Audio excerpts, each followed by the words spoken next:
الحمد للہ وکفا والصلاة والسلام علی عباده الذین اصطفى خصوصا علی افضلهم وخاتم النبیین محمد الامین وعلی آلہ وصحبہ اجمعین اما بعد فقد قال اللہ تبارک وتعالی كما ورد في سورة الروم اعوذ باللہ من الشیطان الرجیم بسم اللہ الرحمن الرحیم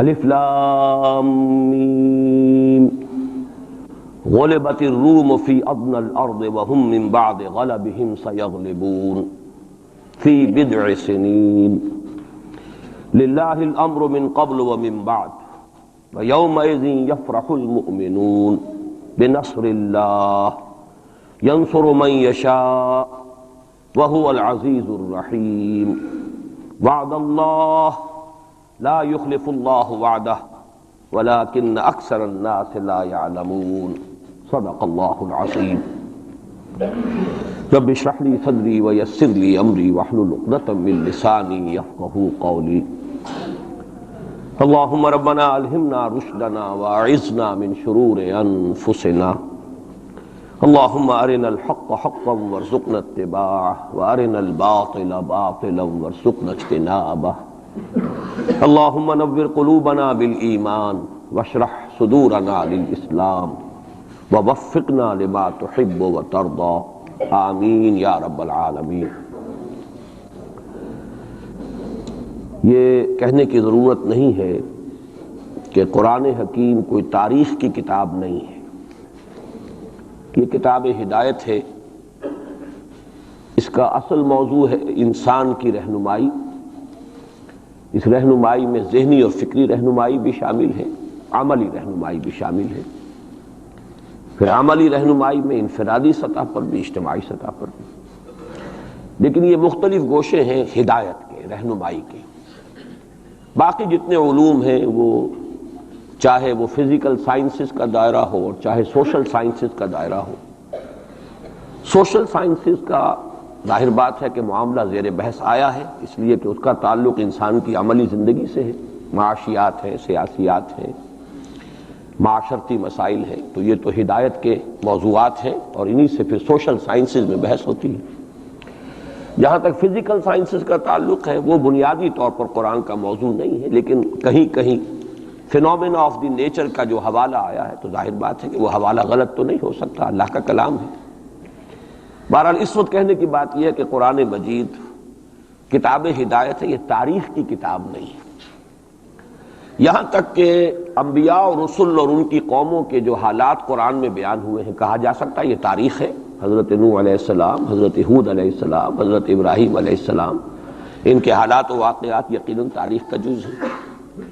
لیکن یہ نوٹ کیجئے کہ قرآن حکیم میں ایک تو یہ کہ بہت سے انبیاء اور رسل کے واقعات کا تذکرہ بار بار آیا ہے، تکرار کے ساتھ، اعادے کے ساتھ، اگرچہ اس میں تکرار محض نہیں ہے، سیاق و سباق کا فرق ہوتا ہے کہ کس جگہ پر کیا مسئلہ زیر بحث ہے، تو مختلف جو انبیاء اور رسولوں کی تاریخ ہے ان کے بھی اس پہلو کو وہاں لے آیا جائے گا جو خاص اس سیاق و سباق سے متعلق ہو۔ لیکن دوسری بات یہ کہ وہ بھی تاریخی ترتیب کے ساتھ قرآن میں بیان نہیں ہوئے۔ اس کے لیے ہمیں تورات جو ہے وہ مدد دیتی ہے کہ تورات میں جو بھی تاریخ آئی ہے انبیاء کی وہ ایک ترتیب کے ساتھ آئی ہے، تاریخی اس کے اندر ترتیب موجود ہے۔ قرآن مجید میں وہ تاریخی ترتیب نہیں ہے۔ اس کے علاوہ جس وقت قرآن نازل ہوا، یہ اب آج سے 1400 برس سے زائد کا عرصہ ہو گیا ہے، اس لیے کہ اب 1400 برس تو حضور صلی اللہ علیہ وسلم کے انتقال پر بھی اس سے زیادہ عرصہ گزر چکا ہے، اور اس سے تقریباً 22-23 برس قبل قرآن نازل ہونا شروع ہوا۔ اس کی جو کنٹمپریری ہسٹری ہے اس دور کی، اس کا بھی ریفرنس قرآن میں نہیں ہے، سوائے ایک مقام کے جس کی میں نے یہ آیات ابھی تلاوت کی۔ تو یہ میں نے تمہید اصل میں اس اعتبار سے کہ سورہ روم اس کی یہ ابتدائی 6 آیات جو ہیں یہ ایک استثناء ہے کہ اس میں قرآن کا جو زمانہ نزول ہے اس کا ایک تاریخی اہم واقعہ ہے جس کی طرف ریفرنس ہے، اور یہ ریفرنس ایک پیشین گوئی کی صورت میں ہے۔ تو میں ان دونوں چیزوں کی قدر وضاحت کروں گا، اور اس لیے کہ اس وقت کے جو حالات ہمارے ہیں انڈین سب کانٹیننٹ کے، بر عظیم پاک و ہند، اس میں ایک مشابہت ہے ان حالات کے ساتھ۔ میری آج کی گفتگو کا عنوان آپ کو معلوم ہے کہ بابری مسجد کی شہادت اور اب بر صغیر پاک و ہند میں اسلام اور مسلمانوں کا مستقبل کیا ہے، اس کے حوالے سے گفتگو کرنی ہے۔ میرا اب تک کا تجربہ یہ ہے کہ جب بھی میں نے کسی بھی اپنے زمانے کے حالات کے بارے میں غور کرنا شروع کیا اور مجھے تلاش ہوتی ہے کہ کہیں کوئی حوالہ، کوئی مشابہت کسی درجے میں، اس لیے کہ ایک مقام پر قرآن مجید میں آیا فیہ ذکرکم، اس میں تمہارا ذکر موجود ہے۔ اب اگرچہ اس کی تعبیرات مختلف ہیں، تمہارے حصے کا ذکر، تمہارے حصے کی نصیحت، لیکن ذکر کا ایک مفہوم وہ بھی ہے کہ تمہارا ذکر ہے۔ اور ایک حدیث نبوی میں بڑی وضاحت کے ساتھ ہے، بڑی وہ عظیم حدیث ہے، حضرت علی رضی اللہ تعالیٰ عنہ سے مروی ہے۔ قرآن مجید کی عظمت کے بیان میں سمجھتا ہوں کہ جامع ترین حدیث وہی ہے۔ حضرت علی فرماتے ہیں کہ حضور نے ارشاد فرمایا انہا ستکون فتنۃ، ان قریب ایک بہت بڑا فتنہ رونما ہوگا۔ تو حضرت علی فرماتے ہیں کہ اس پر میں نے سوال کیا، قلت مل مخرج منہا یا رسول اللہ، اے اللہ کے رسول یہ بتائیے کہ اس فتنے سے نکلنے کا راستہ کون سا ہوگا۔ یہ بہت اہم نکتہ ہے کہ یہاں حضرت علی نے یہ نہیں پوچھا، اگر ہم ہوتے تو ہم تو سقراط اور مقراط ہیں نا، تو ہمارا تو معاملہ ہوتا ہے معلومات اور علمیات سے متعلق، ہم پوچھتے کب ہوگا، کیوں ہوگا، کدھر سے ہوگا، کیا ہوگا۔ یہ سارے سوالات جو ہیں کہ وہ فتنہ کب ہوگا، کدھر سے آئے گا، کیوں آئے گا، کیسے آئے گا، کیا اس کے حالات ہوں گے، کیا تفاصیل ہوں گی، یہ سب در حقیقت صرف پہلے ہی انداز ٹھیک تھا۔ یہ ساری چیزیں جو ہیں ان کا تعلق ہے معلومات سے۔ عملی مسئلہ کیا ہوتا ہے، اس سے نکلنے کا راستہ کون سا ہوگا۔ لہٰذا حضرت علی نے یہ نہیں پوچھا فتنہ کب ہوگا، کدھر سے ہوگا، کیوں ہوگا، کیسے ہوگا، بلکہ جو عملی اعتبار سے اہم سوال تھا مل مخرج منہا یا رسول اللہ، اے اللہ کے رسول یہ بتائیے اس سے نکلنے کا راستہ کون سا ہوگا۔ مخرج آپ دیکھتے ہوں گے آج کل ہوائی جہازوں میں بھی لکھا ہوتا ہے، ایگزٹ جو ہوتا ہے، ایمرجنسی ایگزٹ، مخرج، نکلنے کا راستہ۔ تو حضور نے فرمایا کتاب اللہ، اس فتنے سے نکلنے کا راستہ اللہ کی کتاب ہے۔ فیہ نبأ ما قبلکم وخبر ما بعدکم وحکم ما بینکم۔ یہ طویل حدیث ہے، میں صرف 3 ٹکڑے اس کے سنا رہا ہوں کہ قرآن مجید کی تعریف بیان کرتے حضور نے فرمایا اس میں تم سے پہلے کے لوگوں کے حالات بھی ہیں، تمہارے بعد میں جو حالات آنے والے وہ بھی ہیں، اور تمہارے مابین جتنے بھی اختلافات پیدا ہوں گے ان سب کا فیصلہ بھی ہے۔ فیہ نبأ ما قبلکم وخبر ما بعدکم وحکم ما بینکم۔ یہ کیا ہو کر دیتے ہو، ٹھیک ٹھاک تھا معاملہ۔ تو یہ نوٹ کر لیجئے کہ اس حوالے سے میرا تجربہ یہ رہا ہے کہ جب بھی کبھی میں کسی وقتی موضوع پر غور کرتا ہوں تو مجھے کہیں نہ کہیں، آج تک ایسا نہیں ہوا ہے کہ مجھے قرآن مجید کے کسی مقام سے اس میں کوئی رہنمائی نہ ملی ہو، چاہے وہ ایک یوں کہیے کہ ضمنی انداز میں بات ہوتی ہے، جزوی ہوتی ہے، ایگزیکٹلی تو وہ حالات آج نہیں ہے، 1400 برس کا فصل ہے، لیکن یہ مقام اصل میں مجھے محسوس ہوا کہ اس کی ہماری اس وقت کی جو صورتحال ہے بر عظیم پاک و ہند کی، اس کے حوالے سے اس میں بڑی مشابہت موجود ہے۔ تو سب سے پہلے میں چاہتا ہوں کہ ان آیات کا ترجمہ اور یہ کہ اس وقت جو حالات تھے کہ جن میں یہ آیات نازل ہوئیں ان کا ایک آپ کے سامنے تصور آ جائے۔ الف لام میم، یہ تو حروف مقطعات ہیں، 4 مکی صورتوں کے شروع میں آئے ہیں، 2 مدنی صورتوں کے۔ سورہ بقرہ الف لام میم سے شروع ہوتی ہے، سورہ آل عمران یہ مدنیات ہیں۔ مکیات سورہ عنکبوت، سورۃ الروم جس کی یہ ابتدائی آیات ہیں، پھر سورہ لقمان، پھر سورہ سجدہ۔ تو یہ 6 آیتیں جو ہے سورہ روم کی، الف لام میم غلبت الروم فی ادنی الارض، مغلوب ہو گئے رومی قریب کی سرزمین میں، ادنا قریب کا، دنا کہتے ہیں قریب کھونے کو، رومی مغلوب ہو گئے قریب کی سرزمین میں۔ اب اس کی تھوڑی سی وضاحت ضروری ہے، اور یہ تھوڑا سا جغرافیے کا نقشہ ذہن میں لے آئیے۔ جزیرہ نما عرب جو ہے وہ آپ کو معلوم ہے، اس کے جنوب میں اور دونوں طرف سمندر ہے، ادھر بحر احمر ہے مغرب میں، مشرق میں خلیج فارس یا خلیج عربی جو بھی اس کو کہیں، جنوب میں بحر ہند ہے، بحر عرب ہے۔ اوپر جا کر ایک تکون بنتی ہے، وہ تکون یہ ہے کہ ادھر سے اگر بحر احمر کی جو بحر احمر ہے، ریڈ سی، اس کی خلیج عقبہ کی سیدھی لکیر کھینچ دیں اوپر، اور ادھر سے خلیج فارس کی سیدھی لائن کھینچ دیں تو اوپر جا کر یہ ایک جگہ مل جائیں گے اور یہ ایک ٹرائنگل وجود میں آئے گی. بیس نیچے ہے جنوب میں جو جزیرہ نما عرب کا عربین پیننسولا کا بیس ہے. یہ جو اوپر کی تکون بنتی ہے اس میں جزیرہ نما عرب سے باہر یہ بھی عرب ملک ہے. اس کے نام کیا ہے؟ عراق عرب، شام عرب. تو گویا کہ ملک عرب جو ہے اس کے 3 حصے، ایک جزیرہ نما ہے پیننسولا نیچے جسے عام طور پر عرب سمجھا جاتا ہے، اور آج کل آپ اسے سعودی عرب کہیں گے، اور اس کے ساتھ امارات وغیرہ ہیں یا ادھر یمن ہے. یہ جو ممالک ہیں یہ مل کر بنتے ہیں یہ جزیرہ نما، یہ ہے پیننسولا، عربین پیننسولا. اس کے اوپر عراق عرب، یہ بھی عرب قوم ہے، عرب علاقہ ہے، عرب زبان اس کی اب شروع سے چلی آ رہی ہے. اور شام عرب، سیریا، یہ شام عرب ہے. اب اس سے داہنی طرف یا مشرق کی طرف ایران، اور شام کے مغرب کی طرف تو خیر میڈیٹرینین آ جاتا ہے، لیکن ذرا سا اوپر جائیں تو وہ ترکی ہے، روم، پرانا روم.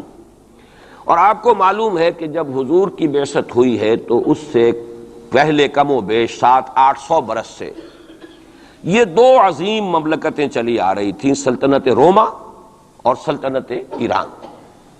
ان دونوں کا مقابلہ رہتا تھا. یوں سمجھیے کہ تاریخ جھولا جھولتی تھی. کبھی ایرانی آگے بڑھتے تھے یہ مکے شہر میں، اور شمال میں یہ جو کشمکش تھی تاریخ جھولا جھول رہی تھی. اس میں ایسا ہوا ہے کہ سن 614 میں ایک بڑی ہی زبردست شکست دی ہے رومیوں نے ایرانیوں کو. یہ تاریخ کی بدترین شکستوں میں سے ہے جو رومیوں کے ہاتھوں، جو رومیوں کی ہوئی ہے ایرانیوں کے ہاتھوں. اب ایرانی چونکہ تھے آتش پرست مشرک تھے، اور یہ تھے حضرت عیسیٰ کے نام لیوا.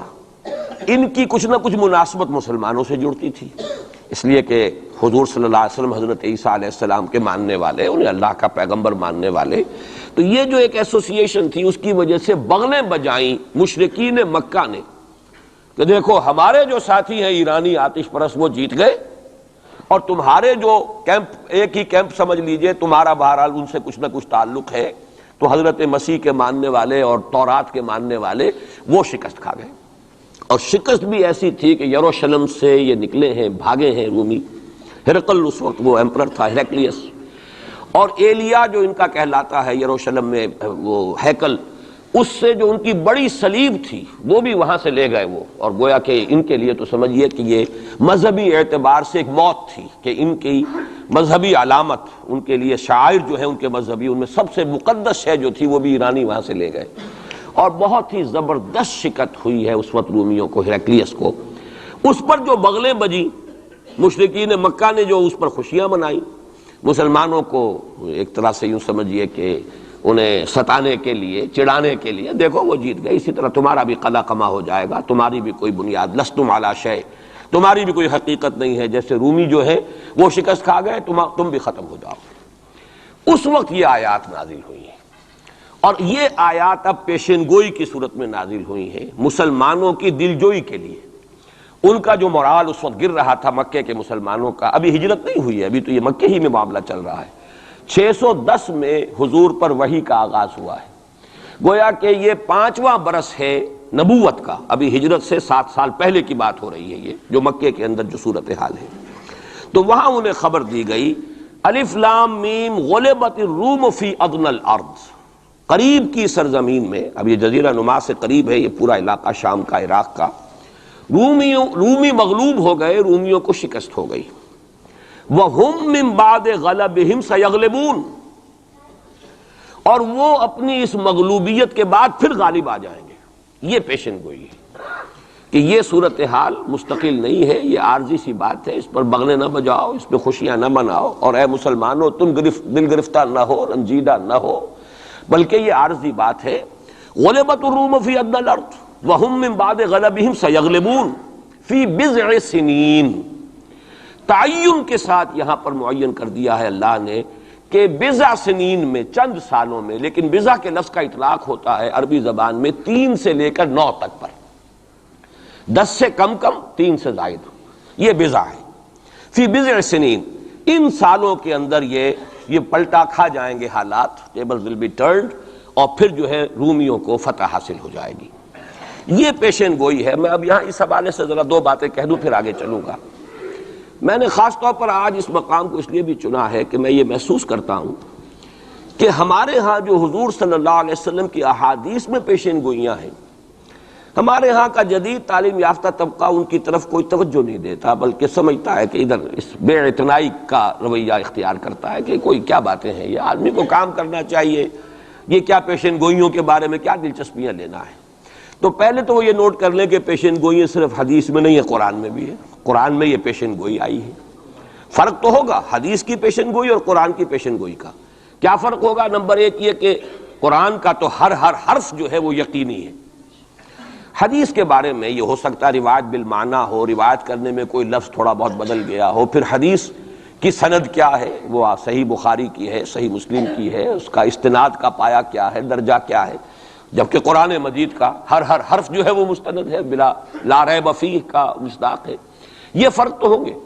اور دوسرا فرق بہت اہم یہاں ہے کہ یہاں سالوں کا تعین کر دیا گیا ہے، یعنی زیادہ سے زیادہ 9 برس کے اندر اندر یہ صورتحال بدل جائے گی۔ حدیث میں جو پیشین گوئیاں آئی ہیں ان میں کوئی تعین وقت کا نہیں، بلکہ سورہ انبیاء کے آخر میں 2 آیتوں میں حضور سے یہ کہا گیا کہ آپ کہہ دیجئے ان ادری اقریب ام بعید ما توعدون، اے نبی ان سے کہہ دیجئے کہ مجھے یہ معلوم نہیں ہے کہ جس چیز کی تمہیں خبر دی جا رہی ہے، جس چیز کا وعدہ تم سے کیا جا رہا ہے وہ قریب ہے یا دور ہے، ٹائم ٹیبل میں نہیں جانتا، لیکن جو میں کہہ رہا ہوں وہ ہو کر رہے گا۔ وَإِنْ أَدْرِي لَعَلَّهُ فِتْنَةٌ لَكُمْ وَمَتَاعٌ إِلَىٰ حِينٍ، اور اسی صورت میں پھر آگے چل کر ایک آیت کے بعد یہ ہے، اور یہ بھی کہہ دیجئے ہو سکتا ہے لعلہ شاید کہ یہ ابھی تمہارے لیے کچھ اور موقع تمہیں مل جائے، آزمائش تمہیں کا موقع مل جائے، اللہ تعالیٰ تمہیں کچھ بریدنگ سپیس دے دے تاکہ تم اس میں اپنی اصلاح کر سکو، تو گویا کہ آزمائش کی ایک مہلت اور مل جائے تمہیں، یہ ہو سکتا ہے۔ لعلہ فتنۃ لکم ومتاع الی حین، ایک وقت معین تک کے لیے اللہ تعالیٰ تمہیں اور رہنے بسنے کا موقع دے دے، لیکن یہ کہ اس میں کوئی شک نہیں ہے کہ جس عذاب الہی کی میں تمہیں خبر دے رہا ہوں وہ آ کر رہے گا، اس میں کوئی شک نہیں، کب آئے گا یہ مجھے معلوم نہیں۔ اسی کی ایک مثال اور بھی ہے، نوٹ کر لیجئے، جب حضور نے خواب دیکھا، اور نبی کا خواب بھی وہی ہوتا ہے کہ ہم عمرہ کر رہے ہیں، حضور نے صحابہ کو حکم دے دیا۔ سن 6 ہجری کا یہ واقعہ مشہور ہے کہ اب تقریباً 1400 یا بعض روایات میں آتا ہے 1800 صحابہ کے ساتھ آپ احرام باندھ کر عمرے کے لیے اور مکے کا سفر کر رہے ہیں، حدیبیہ تک پہنچ گئے۔ اب وہاں جو صورتحال پیش آئی، مکے والے اڑ گئے، کسی قیمت پر ہم نہیں کرنے دیں گے، گویا کہ خون کی ندیاں بہہ جائیں گی۔ تو وہاں کی صورتحال کو دیکھ کر مصالحت کی حضور نے، صلح کی، صلح حدیبیہ مشہور صلح حدیبیہ بہت ہی اہم ہے، تاریخ کا، سیرت النبی کا بہت اہم واقعہ ہے۔ اس پر بعض لوگوں کے ذہنوں میں یہ اشکال پیدا ہوا کہ حضور نے تو کہا تھا کہ میں نے خواب دیکھا ہے، اور نبی کا خواب تو وہی ہوتا ہے، اور ہم اس وقت جا رہے ہیں بغیر عمرہ کیے، تو گویا کہ ایک وسوسہ تو آ سکتا ہے، بڑے سے بڑے آدمی کے ذہن میں آ سکتا ہے۔ اور صحابہ کرام تو آ کر حضور سے کہتے بھی تھے کہ حضور بذا اوقات ہمیں اپنے دل میں ایسی باتیں بھی محسوس ہوتی ہیں کہ زبان پر لانے سے ہم زیادہ بہتر سمجھتے ہیں کہ ہمیں زندہ آگ میں جلا دیا جائے، یعنی ایسے وسوسے بھی ہمارے دل میں آ جاتے ہیں، دماغ میں آ جاتے ہیں۔ تو حضور نے فرمایا کیا واقعی تم ایسا محسوس کرتے ہو کہ اس بات کو زبان پر لانے سے بہتر ہے کہ ہمیں زندہ جلا دیا جائے؟ عرض کیا جی ہاں، یہ تو ہمارا فرمایا ذاک ایمان، یہی تو ایمان ہے۔ شیطان وسوسہ اندازی کرے گا، لیکن جب تمہارا یہ احساس ہے کہ یہ بات اتنی بری ہے کہ مجھے زندہ جلا دیا جائے، یہ میرے لیے اہون ہے، ہلکا ہے بنسبت اس کے کہ میں اس بات کو زبان پر لاؤں، تو ثبوت ہے کہ ایمان موجود ہے۔ ریئیکٹ کون سی شے کر رہی ہے اس کے خلاف جو رد عمل پیدا ہوا وہ ایمان سے ہے نا، تو یہ تو پھر ایمان کا ثبوت ہے، یہ آپ نے اطمینان دلایا۔ تو وسوسے بعض صحابہ کے ذہنوں میں یہ بھی پیدا ہوئے، تو حضور نے فرمایا تھا کہ میں نے کہا تھا کہ ہم کریں گے عمرہ، لیکن میں نے یہ کب کہا تھا کہ اسی سال ضرور کریں گے۔ گویا کہ ٹائم ٹیبل میں فرق ہو سکتا ہے، یعنی جہاں تک اللہ کا فرمان ہے اس میں ٹائم ٹیبل کا بھی فرق نہیں ہوگا، ناممکن ہے، لیکن نبی کی پیشین گوئیوں میں یا خبروں میں ٹائم ٹیبل کے اندر فرق واقع ہو سکتا ہے کہ اس سال نہیں ہوا، اگلے سال پھر اس کو عمرہ قضا کہتے ہیں۔ قریش نے یہ مان لیا تھا کہ اس سال تو آپ جائیے، ہماری پریسٹیج جو ہے وہ اسی طرح قائم رہتی ہے، ورنہ تو گویا کہ ہم بالکل ہی آپ کے سامنے بچ گئے اور ہم نے گویا کہ بالکل ہی شکست مان لی۔ اس سال تو آپ جائیں، اگلے سال آئیے، 3 دن کے لیے ہم مکہ خالی کر دیں گے، بالکل ہم چلے جائیں گے پہاڑوں میں، آپ مکے میں رہیں 3 دن اور جس طرح چاہیں طواف کریں اور عمرہ کریں۔ بہرحال اگلے سال پھر وہ عمرہ ہوا، اسے عمرہ قضا کہتے ہیں۔ یہ بھی میں نے مثال دی ہے کہ ٹائم ٹیبل کا جہاں تک تعلق ہے، حضور کی دی ہوئی پیشین گوئیاں جو ہیں اس کے بارے میں ہم تعین نہیں کر سکتے کہ یہ کب ہوگا، گمان کر سکتے ہیں، اندازہ ہو سکتا ہے، لیکن تعین نہیں۔ جبکہ یہاں یہ ہوا فی بضع سنین، الف لام میم غلبت الروم فی ادنی الارض وہم من بعد غلبہم سیغلبون فی بضع سنین، چند سالوں کے اندر اندر۔ اب اس پر یہ واقعہ بھی آپ نوٹ کر لیجئے کہ حضرت ابو بکر رضی اللہ تعالی عنہ نے انہی آیات کی بنا پر ایک شرط کر لی ایک کافر سے، مشرکین مکہ کے سرداروں میں سے ایک سے، کہ 3 سال کی شرط انہوں نے لگا دی، کم سے کم مدت جو ہوتی بضع کی 3 سال، کہ 3 سال کے اندر اندر اگر یہ صورتحال تبدیل نہ ہوئی تو میں 100 اونٹ تمہیں دوں گا، اور اگر قرآن کی پیشن گوئی درست ہو گئی تو تم 100 اونٹ مجھے دو گے۔ اور اس وقت تک اس طرح کی شرط لگانا ابھی حرام نہیں ہوا تھا، چونکہ شریعت کے احکام تفصیلی تو آئے نہیں تھے، ابھی تو نہ شراب حرام تھی نہ جوا حرام تھا، تو اس طرح کی شرط لگانا کس طرح کوئی حرام والی بات تو تھی نہیں۔ لیکن حضور نے فرمایا کہ نہیں ابو بکر، یہ تم نے غلطی کی، جب بضع کا اطلاق 3 سے 9 تک پر ہوتا ہے تو تم 9 سال کی کرو، تم اونٹوں کی مقدار بڑھا دو، لیکن کہو کہ یہ 9 سال کی مدت جو ہے اس کے اندر اندر یہ معاملہ ہوگا، اس لیے کہ بضع قرآن مجید کا لفظ جو ہے وہ عربی زبان میں کم سے کم اقل مدت 3 برس ہے، لیکن یہ کہ اس کی اکثر مدت 9 برس ہے۔ تو حضرت ابو بکر نے وہ بدلا، اور ٹھیک 9 سال بعد وہ صورتحال پیش آ گئی۔ اور یہ عجیب ہے تاریخ کا واقعہ، ہرقلیس کی یہ جو فتح ہے یہ بھی بڑی ہی معجزانہ تھی۔ وہ جو ڈائریکٹ روٹ تھا جس سے کہ ہمیشہ ان کی جنگیں ہوتی تھی، یعنی اس کے ترکی کے مشرقی علاقے سے آ کر رومی جو ہے پھر میدان جنگ کو اختیار کریں، بحیرہ کیسپین کا راؤنڈ دے کر پہاڑی جو یہ علاقہ ہے اس کے پیچھے سے آ کر اس نے حملہ کیا ہے، اور ایک دم اچانک جو ہے ایرانیوں کو گویا کہ سرپرائز اٹیک کیا ہے۔ لیکن پھر یہ کہ شکست فاش ہوئی ایرانیوں کو، دوبارہ پھر جو ہے وہ یروشلم پر اس کا قبضہ ہو گیا۔ اس نے منت مانی تھی کہ اگر یروشلم دوبارہ فتح ہو جائے ہمارے ہاتھوں تو میں حمص سے لے کر اور یروشلم تک پیدل جاؤں گا، اور وہاں جا کر جو ہے شکرانے کی نماز ادا کروں گا، چونکہ وہ پھر صلیب انہیں دوبارہ واپس مل گئی، صلیب کو دوبارہ ریسٹور کرنا تھا اسی جگہ پر جا کر، تو پیدل چل کر یہ آیا ہے۔ اور تاریخ میں نوٹ کر لیجیے جب یہ پیدل چل کر آیا تھا اسی وقت، اب زمانہ کافی گزر چکا تھا، تو پھر جو حضور کا نامہ مبارک گیا ہے سن 7 ہجری میں، یہ وہ زمانہ ہے جب کہ یروشلم وہ آیا ہوا تھا، اور اس وقت پھر ابو سفیان کو بلا کر، اس وقت تک وہ ایمان نہیں لائے تھے، حضور کے نامہ مبارک پر پھر ہرقلیس نے پھر سوال جواب کیے اور معلومات حاصل کی، کون شخص ہے، کیسا ہے، حسب نسب کیسا ہے، اس کا کردار کیسا رہا ہے، کون لوگ اس پر ایمان لا رہے ہیں، جو ایمان لاتے ہیں ان میں سے کوئی واپس بھی جاتا ہے کہ نہیں جاتا، کوئی مرتد بھی ہوتا ہے۔ بڑا ذہین انسان تھا، بڑا عالم و فاضل انسان تھا، پہچان چکا تھا کہ یہ وہی نبی ہیں جن کا ہم انتظار کر رہے ہیں۔ لیکن وہ یہ چاہتا تھا کہ جیسے قسطنطین نے اس وقت یہ کیا تھا کہ وہ جب اس نے مذہب بدلا ہے، عیسائیت اختیار کی، تو پوری مملکت جو ہے عیسائی ہو گئی، تو نظام انٹیکٹ رہا، وہی ان کا بادشاہت کا نظام قائم رہا۔ چاہتا تھا کہ میرے یہ تمام کے تمام نائبین سلطنت اور جتنے بھی بطاریق ہیں، یہ بطریق پیٹریارکس، یہ سب کے سب بھی میرے ساتھ اسلام قبول کر لیں۔ اور سارا یہ اس نے جو سوال جواب کیا تھا ابو سفیان سے، اسی لیے کیا تھا کہ سارے درباری قائل ہوتے چلے جائیں کہ واقعی یہ نبی سچا ہے۔ لیکن اس کی امید کے برعکس ہوا، ریئیکشن بڑا شدید ہوا ان کے وہ پادریوں میں اور ان کے جو پیٹریارکس تھے ان میں، تو پھر وہ بھی محروم رہ گیا، سلطنت کی بیڑی اس کے پاؤں میں پڑی رہ گئی، زنجیر پڑی رہ گئی، وہ اسلام سے محروم رہ گئی۔ بہرحال اب یہاں نوٹ کیجئے کہ 9 برس بعد 623 عیسوی میں اس کو فتح حاصل ہو گئی۔ حضرت عمر نے وہ 100 اونٹ حاصل کیے، اگرچہ حضور نے پھر اس کے بارے میں حکم دیا کہ اسے صدقہ کر دو، اس کو اب تم اپنے ذاتی استعمال میں نہ لاؤ، صدقہ کر دو۔ اچھا، اس کے ساتھ اس پیشن گوئی میں دوسرا حصہ بھی ہے، الف لام میم غلبت الروم فی ادنی الارض وهم من بعد غلبهم سیغلبون فی بضع سنین للہ الامر من قبل ومن بعد۔ اللہ ہی کے ہاتھ میں ہے تمام معاملات کا اختیار، پہلے بھی اور بعد میں بھی، یہ تو ایمان کی بنیادی حقیقت ہے۔ وَيَوْمَئِذٍ يَفْرَحُ الْمُؤْمِنُونَ، اور اس روز اہل ایمان بھی بہت خوشیاں منا رہے ہوں گے۔ یہ اس پیشن گوئی کا دوسرا حصہ ہے۔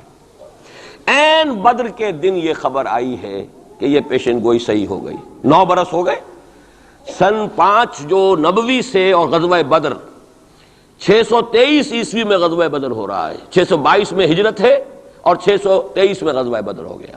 اور جس روز فتح مسلمانوں کو حاصل ہوئی ہے بدر میں، اور سرداران قریش جو ہیں وہ کھجور کے کٹے ہوئے تنوں کے مانند جو ہے پڑے ہوئے نظر آئے ہیں میدان بدر میں، عین اسی وقت فتح کی خبر آئی ہے کہ رومیوں کو دوبارہ فتح حاصل ہو گئی ایرانیوں پر۔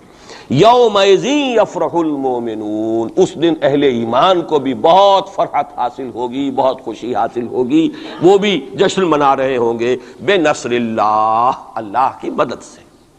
بدر میں جو اللہ تعالیٰ کی نصرت آئی ہے، ینصر من یشاء، وہ تو مدد فرماتا ہے جس کی چاہتا ہے، وہو العزیز الرحیم، اور وہ زبردست ہے، رحم فرمانے والا ہے۔ وعد اللہ، اب دیکھیے ذرا تاکید کا انداز دیکھیے، وعد اللہ، یہ اللہ کا وعدہ ہے، لا یخلف اللہ وعدہ، اور کان کھول کے سن لو، اللہ اپنے وعدے کے خلاف نہیں کرتا۔ ولکن اکثر الناس لا یعلمون، لیکن اکثر لوگوں کو علم حاصل نہیں ہے، اکثر لوگ جانتے نہیں۔ یہ جو میں نے آیات اور اس کا تاریخی پس منظر، کچھ تھوڑا سا جغرافیائی جو اس کا پس منظر ہے، وہ سارا آپ کے سامنے رکھا ہے۔ اس کا مقصد یہ ہے کہ ایک طرف تو جو پیشین گوئیاں ہیں ان کے بارے میں تعلیم یافتہ لوگوں کے ذہنوں میں بھی جو اگر کوئی اشکال ہے کہ حدیث میں جو پیشین گوئیاں آئی ہیں تو وہ رفع ہو جائے۔ ہمارے نزدیک قرآن اور حدیث میں کوئی فرق نہیں، قرآن بھی ہمیں محمد کے ذریعے ملا صلی اللہ علیہ وسلم، مجھ پر تو نازل نہیں ہوا، کسی اور پر نازل نہیں ہوا، ابو بکر پر نازل نہیں ہوا، نازل تو محمد پر ہوا صلی اللہ علیہ وسلم، وہ بھی آپ کی زبان مبارک سے ہمیں عطا ہوا ہے، آپ سے لیا ہے صحابہ نے، صحابہ سے تابعین نے، تابعین سے تبع تابعین نے، اور اس کے لیے ریٹن ورڈ ذریعہ نہیں بنا ہے، اصل جو ہے یہ اسپوکن، زبان سے زبان، اور اصل شے آج بھی جو ہے وہ قرات ہے قرآن کی، قرات اور قرات کا فن جو ہے یہ ہے اصل اس کے لیے حجت۔ یہ لکھنے کا معاملہ جو ہے وہ بھی تھا، اس کے بعد حضرت ابو بکر کے زمانے میں اس کو ایک کتاب کی شکل میں بھی جمع کر دیا، پھر حضرت عثمان نے اس کو ایک رسم الخط پر بھی تمام امت کو جمع کر دیا، یہ بھی بڑی قیمتی چیزیں ہیں۔ لیکن اصل جو ہے میڈیم قرآن مجید کا منتقل ہونا کہ قلب محمد پر نازل کیا جبرائیل نے، انہ نزلہ علی قلبک، پھر لسان محمد سے صلی اللہ علیہ وسلم حاصل ہوا صحابہ کو، پھر صحابہ کی زبانوں سے، پھر یہ تابعین کو، تبع تابعین کو، تو یہ منتقل ہوتا آ رہا ہے۔ اور ہمارے ہاں جو فن قرات ہے اس میں باقاعدہ سند ہوتی ہے، جیسے فن حدیث میں سند ہے، آپ کس سے پڑھ رہے ہیں، اس نے کس سے پڑھی، اس نے کس سے پڑھی، سند چلے گی۔ اسی طریقے سے فن قرات میں سند ہے، جو ہمارے ہاں قراء ہوتے ہیں ان کا تعلق جو ہے وہ جڑ جائے گا اسی دور صحابہ کے قراء کے ساتھ۔ بہرحال اس وقت جو میں عرض کر رہا تھا کہ قرآن اور حدیث میں یہ فرق نہیں ہے، دونوں چیزیں محمد کی ادا کرنا، اور ہمیں معلوم ہے کہ حضور کو وحی صرف قرآن کی شکل میں نہیں ہوئی ہے، وحی خفی بھی ہوئی ہے، بہت سی باتیں اللہ تعالیٰ دل میں ڈالتا تھا، حضور کا خواب بھی وحی ہے، اس اعتبار سے وہ وحی خفی جس کو ہم کہتے ہیں اس پر بھی ہمارا ایمان ہے۔ البتہ فرق کیا ہے، جیسا کہ میں عرض کر چکا، یہ لفظ بلفظ محفوظ ہے، حرف بحرف، بلکہ لفظ بھی بڑی شے ہے، حرف بحرف محفوظ ہے، وہاں یہ ہے کہ اس طرح کی حفاظت کا جو ہے وہ دعویٰ نہیں ہے۔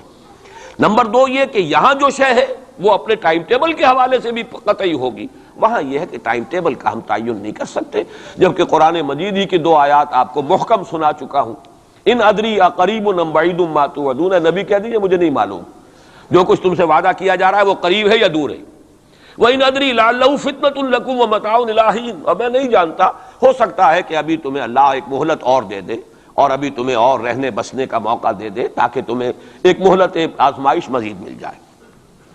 اب جو میں ذرا صرف حوالہ دوں گا، اس وقت تفصیل میں جانے کا موقع نہیں ہے، اس لیے کہ گزشتہ سال اس پہ تفصیل سے کئی جمعوں میں یہاں گفتگو کر چکا ہوں۔ قرب قیامت کی جو پیشین گوئیاں محمد الرسول اللہ صلی اللہ علیہ وسلم نے ہمیں دی ہیں، ان کو نوٹ کر لیجئے کہ وہ دو قسم کی ہیں۔ ایک تو خاص خرق عادت واقعات جو قرب قیامت سے زمانے میں ہوں گے، سورج کا مغرب سے نکلنا اور اسی طرح کی دوسری اور علامات ہیں۔ ایک تو وہ علامات ہیں جن کو ہم کہتے ہیں علامات قیامت، اس میں پوری کتابیں لکھی گئی ہیں، غالباً شاہ رفیع الدین رحمۃ اللہ علیہ دہلوی جو ہیں ان کی پوری کتاب اس کے اوپر موجود ہے، اس لیے کہ احادیث میں اس کی بڑی جو واضح نشانیاں ہیں وہ دی گئی۔ ایک یہ ہے کہ قیامت سے متصلاً قریب کے زمانے کے کچھ تاریخی واقعات کا تذکرہ ہے۔ یہ ہیں دو چیزیں کہ جن کو میں نے کافی پچھلے دنوں یہاں بیان کیا ہے، اس وقت میں صرف اس کا حوالہ دینا چاہتا ہوں، اور وہ حوالہ کیا ہے؟ پہلی بات یہ ہے کہ احادیث نبویہ سے صراحت کے ساتھ ثابت ہے کہ قیامت سے قبل پورے کرۂ ارضی پر اللہ کا دین اسی طرح غالب ہوگا جیسے کہ حضور کے دست مبارک سے آپ کی اپنی حیات طیبہ کے دوران جزیرہ نما عرب میں غالب ہو گیا تھا۔ یہ قطعی بات ہے۔ حضور نے 5 ادوار گنائے، یہ حدیثیں ہم نے اس کے ٹیکسٹ بھی عام کیے ہیں، ندائے خلافت میں ان کے ٹائٹلز پر شائع کیا ہے تاکہ یاد کریں آپ حضرات ان حدیثوں کو، اس لیے کہ جو حالات اس وقت ہیں اور جو سامنے آنے والے ہیں بہت مایوس کن حالات ہیں، اور مایوس کن حالات میں پھر اگر امید کی کوئی ڈور جو ہے وہ ہاتھ میں رہے تو آدمی کو سنبھالا ملتا رہتا ہے، کہیں نہ کہیں کچھ امید بھی جو ہے کہ دامان خیال یار چھوٹا جائے ہے مجھ سے، وہ امید کا دامن جو ہے ہاتھ سے بالکل ہی نہ چھوٹ جائے تو کوئی نہ کوئی نا امیدی سنبھلنے دے مجھے ہے نا امیدی کیا قیامت ہے، بڑا پیارا مصرع ہے، سنبھلنے دے مجھے ہے نا امیدی کیا قیامت ہے کہ دامان خیال یار چھوٹا جائے ہے مجھ سے، تو نا امیدی بہت بری شے ہے، لا تقنطوا من رحمۃ اللہ۔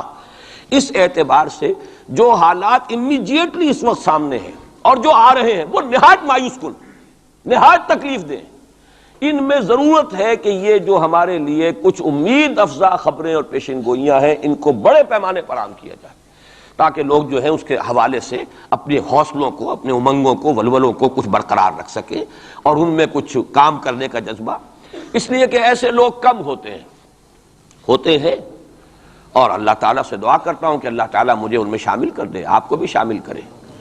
ایک ایسے لوگ ہوتے ہیں کم کہ جو بالکل حالات سے اپنا تعلق منقطع کر کے، مائنس ہے یا پلس ہے اور پازیٹیو ہے یا نیگیٹو ہے، اس سے بالکل منقطع کر کے اپنے احساس فرض کے تحت کام کرے، میرا تو فرض ہے مجھے کرنا ہے، بات ختم ہو گئی۔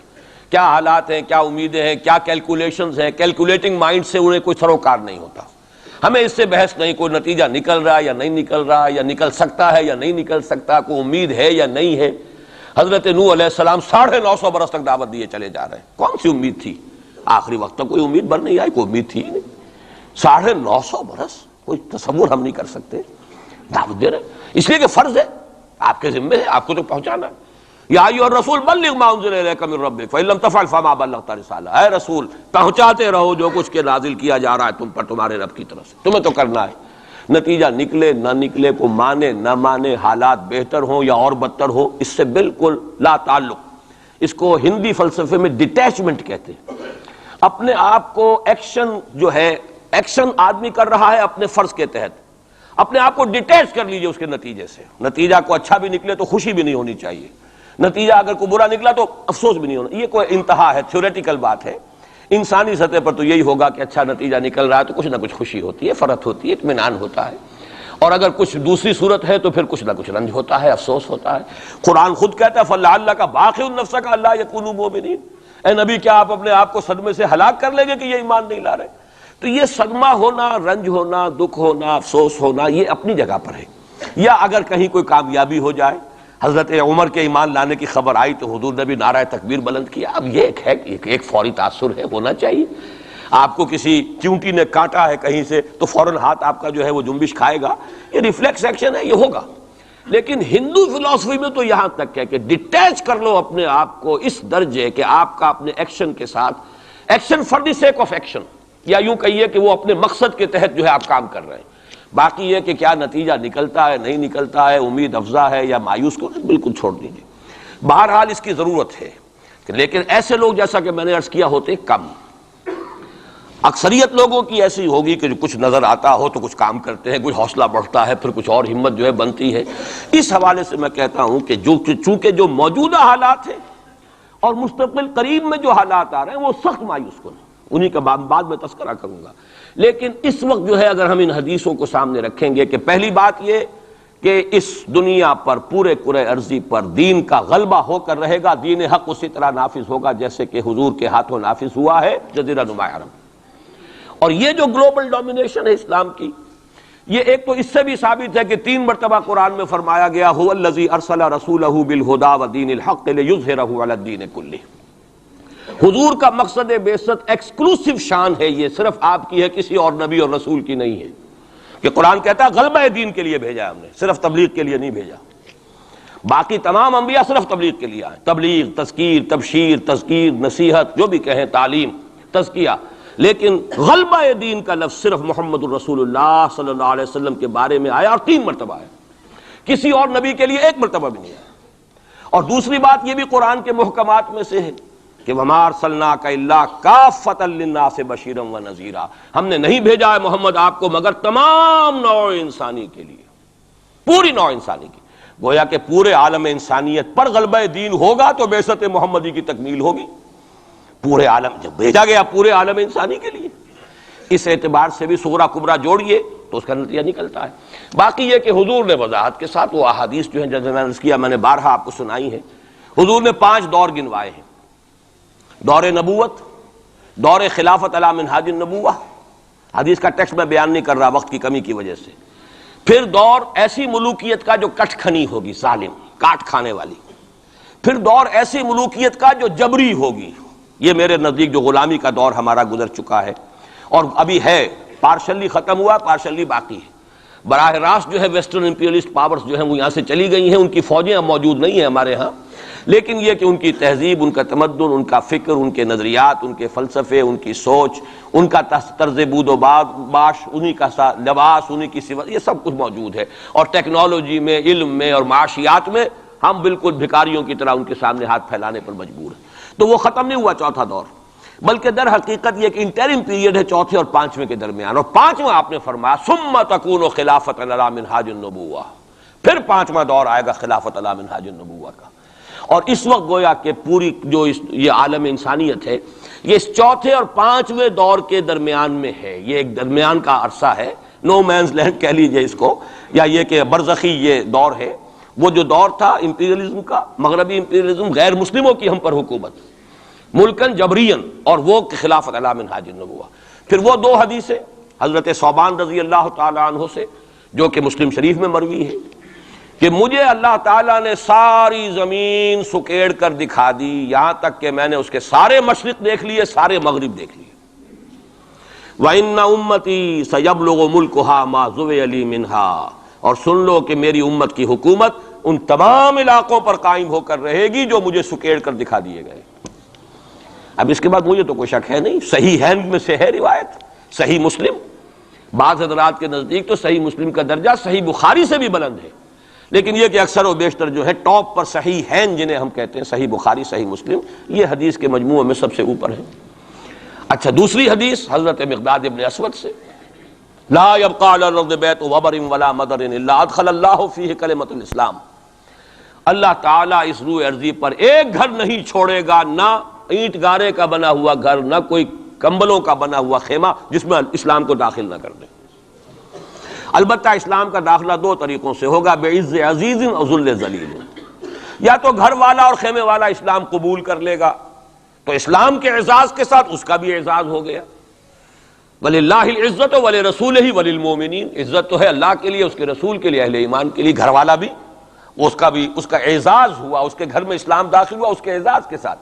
اگر نہیں قبول کرے گا تو نیچے ہو کر رہنا پڑے گا. یؤتُ الْجِزْیَۃَ عَنْ یَدٍ وَهُمْ صَاغِرُونَ، چھوٹے ہو کر جزیہ پیش کرنا ہوگا. تو گویا کہ اسلام تو اس کے گھر میں بھی داخل ہو گیا، لیکن وہ بدبخت اعزاز اسلام سے خود محروم رہا.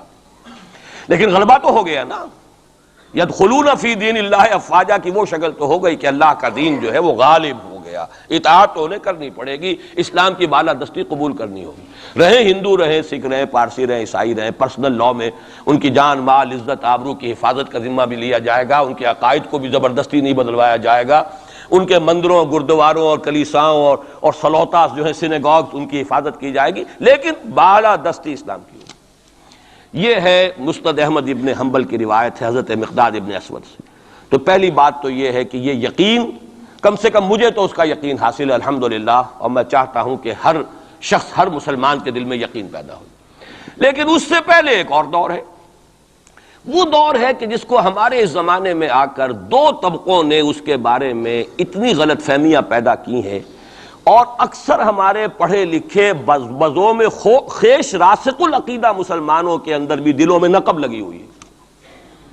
سمجھتے ہیں کہ ہم تو قادیانی نہیں ہیں، سمجھتے ہیں کہ ہم تو منکر حدیث نہیں ہیں، لیکن ان حدیثوں پر ان کا یقین نہیں ہے. حالانکہ یہ بخاری شریف کی روایات ہیں، حالانکہ یہ مسلم شریف کی روایات ہیں کہ اس سے پہلے ایک دور آنا ہے، مسلمانوں پر سخت عذاب کا دور آنا ہے. اور یہ عذاب جو ہے شدید ترین عذاب، اس کی جو سب سے اہم شخصیت ہے المسیح الدجال، یہودیوں کے ہاتھوں آئے گا. اور یہودیوں میں ایک شخص پیدا ہوگا، کھڑا ہوگا، جو مسیح ہونے کا دعویٰ کرے گا. المسیح الدجال، دجال کہتے ہیں فریبی کو، دجل فریب کو کہتے ہیں. جو فریب سے اپنے آپ کو مسیح کہلوائے گا کہ میں مسیح ہوں. اس کی وجہ کیا ہے کہ یہودیوں کے ہاں یہ روایت موجود تھی کہ ہمارا ایک سیویئر آئے گا، ہمارا ایک نجات دہندہ آئے گا جو ہمیں پھر دنیا کے اندر غلبہ دلوائے گا اور ہماری جو پرومسڈ لینڈ ہے وہ پوری کی پوری ہمیں دلوا دے گا. وہ جو گریٹر اسرائیل کا نقشہ انہوں نے بنا رکھا ہے، یہ ان کے پرومسڈ لینڈ ہے، خوابوں کی سرزمین ہے. اچھا وہ تو حضرت مسیح آئے تھے علیہ الصلوۃ والسلام، وہ تو آ گئے، انہوں نے مانا نہیں. جب مانا نہیں، انہیں تو مرتد قرار دیا، جادوگر قرار دیا، بازیگر قرار دیا، واجب القتل قرار دیا، اور اپنے بس پڑتے تو سولی پر چڑھائی دیا. وہ تو اللہ نے جو کیا وہ ایک علیحدہ مسئلہ ہے. اب وہ جگہ تو خالی ہے جو آپ کہتے ہیں نا کہ کوئی ویکینسی ہے موجود، پوزیشن از ویکنٹ. ابھی وہ منتظر ہیں ایک مسیحا کے کہ ہمارا اصل مسیح آنے والا ہے. وہ ان کا کوئی لیڈر کھڑا ہوگا جو اس دعوے کے ساتھ کھڑا ہوگا کہ اب میں اس مہم کو شروع کرتا ہوں کہ جس سے وہ جو گریٹر اسرائیل ہے، پوری عظیم تر اسرائیل وجود میں لاؤں گا. دیر کیا لگتی ہے؟ کوئی وزیر اعظم جو بھی ہو اسرائیل کا کھڑا ہو جائے ڈٹ کر کہ ٹھیک ہے وی ڈکلیئر وار، اور ہم تو یہ علاقے اب لے کر رہیں گے. جس کو کہ اس نے بھی کہا ہے، یہ جو اس وقت ہے ریبین جو ہے، اس کے بارے میں خیال یہ ہوا تھا کہ جب یہ وزیر اعظم بنا اسرائیل کا کہ یہ بڑا ماڈریٹ ہے، بہت ایسا ہے ویسا ہے، اور اس نے وہ امریکن سے اپنا وہ 10 بلین کا جو لون لینا چاہتے تھے اس کو اوکے کرانے کے لیے کچھ دنوں کے لیے نئی سیٹلمنٹس کی تعمیر کا کام بھی سسپینڈ کر دیا. تو بڑی امیدیں ہو گئیں، چلو جی ایک پروسیس آف جو پیس ٹاکس شروع ہو جائیں اور یہ ہو جائے. لیکن سب ثابت ہو چکا ہے. اسی زمانے میں وہ گیا اپنے فوجی ہیڈ کوارٹر میں، اور جا کر وہاں پہ اپنے فوجی آفیسرز کی وہ جو اب لوگوں میں تشویش ہو گئی ہوگی کہ ہم کس خواب کو دیکھ رہے ہیں اور یہ شخص کدھر چلنے لگ گیا ہے، تو جا کر کہا اور رپورٹ ہوئی ہے خبر. اس نے کہا یہ نہ سمجھو کہ گریٹر اسرائیل کو میں نے چھوڑ دیا ہے، اس کا نقشہ تو میرے دل پر کندہ ہے اور میں منتظر ہوں وہ وقت آئے کہ ہم وہ گریٹر اسرائیل قائم کریں. کوئی شخص کھڑا ہو جائے گا، اس کے لیے وہ ڈکلیئر کر دے گا، کوئی شکلیں اور کوئی سچویشن ہو سکتی ہے. اور اس اعتبار سے نوٹ کیجئے کہ یہ بابری مسجد کی شہادت کے بارے میں یہ صحیح بات کہی جا رہی ہے کہ یہ در حقیقت ایک فیلر ہے ہنود اور یہود کے جو گٹھ جوڑ ہے. یہ میں آپ کو پہلے بتا چکا ہوں کہ یہ جو وہاں کا ہندو فنڈامنٹلسٹ ہے ہندوستان کا، باقاعدہ وفد گئے اسپین یہ معلوم کرنے کے لیے کہ اسپین میں مسلمانوں کو جو ایکسٹرمینیٹ کیا تھا کس طریقے سے کیا تھا. باقاعدہ یہ تو ریسرچ کرتے ہیں، محنتیں کرتے ہیں اور بہت ہی مستقل مزاجی کے ساتھ کام کرتے ہیں. انہوں نے تو باقاعدہ اس کا بھی جائزہ لیا ہوا ہے. پھر اسرائیل کے ساتھ جو ہم کے کانٹیکٹ ہو رہے ہیں، اور ابھی جو اسرائیل کا وزیر اعظم وہاں پہ آنے والا تھا، وہ وزیر خارجہ غالباً کسی وجہ سے ابھی جو صورت ہو گئی ہے اس کو ملتوی کیا ہے. تو یہ در حقیقت یہ دیکھنا ہے کہ مسلمانوں کے اندر جان ہے تو کتنی. یہ فیلرز پھینکے جایا کرتے ہیں، اندازہ ہو جائے کتنا ری ایکشن ہے. وہ ری ایکشن جتنا کچھ تھا ہو لیا. اور ہمارا ری ایکشن ہونا کیا ہے؟ اس سے پہلے جب مسجد اقصیٰ کے ساتھ جو بھی بے حرمتی ہوئی اور جب یروشلم گیا ہے، کتنا کوئی رونا پیٹنا ایک دفعہ تو پورے عالم اسلام میں ہو گیا تھا. اب کہاں ہے وہ رونا پیٹنا؟ اب تو ریکنسائل کیے بیٹھے.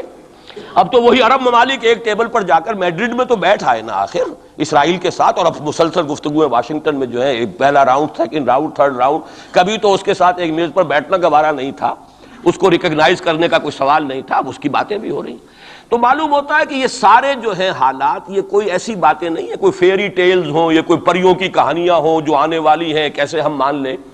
یہ صحیح عقیدہ اسلامی ہے. از روئے احادیث حضرت مسیح علیہ السلام زندہ آسمان پر اٹھائے گئے، اور وہی حضرت مسیح علیہ السلام دوبارہ آئیں گے، اور یہودیوں کا آخری قلع قمع انہی کے ہاتھوں ہوگا. اور یہ در حقیقت قرآن مجید کا جو فلسفہ ہے انبیاء اور رسل کے بارے میں اس کے عین مطابق ہے. جس قوم کی طرف کوئی رسول بھیج دیا جاتا تھا، وہ قوم جب رد کر دیتی تھی رسول کی دعوت کو، اتمام حجت کر دیا رسول نے، 950 برس تک دعوت دی، قوم نے رد کر دیا. یا حضرت ہود نے کتنے عرصے دعوت دی اس کی وضاحت نہیں ہے، طویل عرصے تک دی، قوم نے رد کر دیا. حضرت صالح نے کتنے عرصے دعوت دی، قوم نے رد کر دیا. پھر کیا ہوتا تھا؟ اس قوم کو ہلاک کر دیا جاتا تھا، ختم کر دیا جاتا تھا، پھر اس کا نام و نشان نہیں چھوڑا جاتا تھا. فَقُطِعَ دَابِرُ الْقَوْمِ الَّذِينَ ظَلَمُوا، جڑ کاٹ دی جاتی تھی اس ظالم قوم کی. لا یرا الا مساکنہم، اب ان کے صرف مسکن نظر آتے تھے، وہ رہنے والے نظر نہیں آتے تھے. چلے جائیے قرطبہ میں دیکھ لیجئے اور غرناطہ میں جا کر محل دیکھ لیجئے الحمرا، لیکن جو لوگ یہاں کبھی آباد تھے ان کا نام و نشان بھی نہیں ہے. یہ تو اب جو آثار قدیمہ ہیں سیریں کر لیجئے جا کر.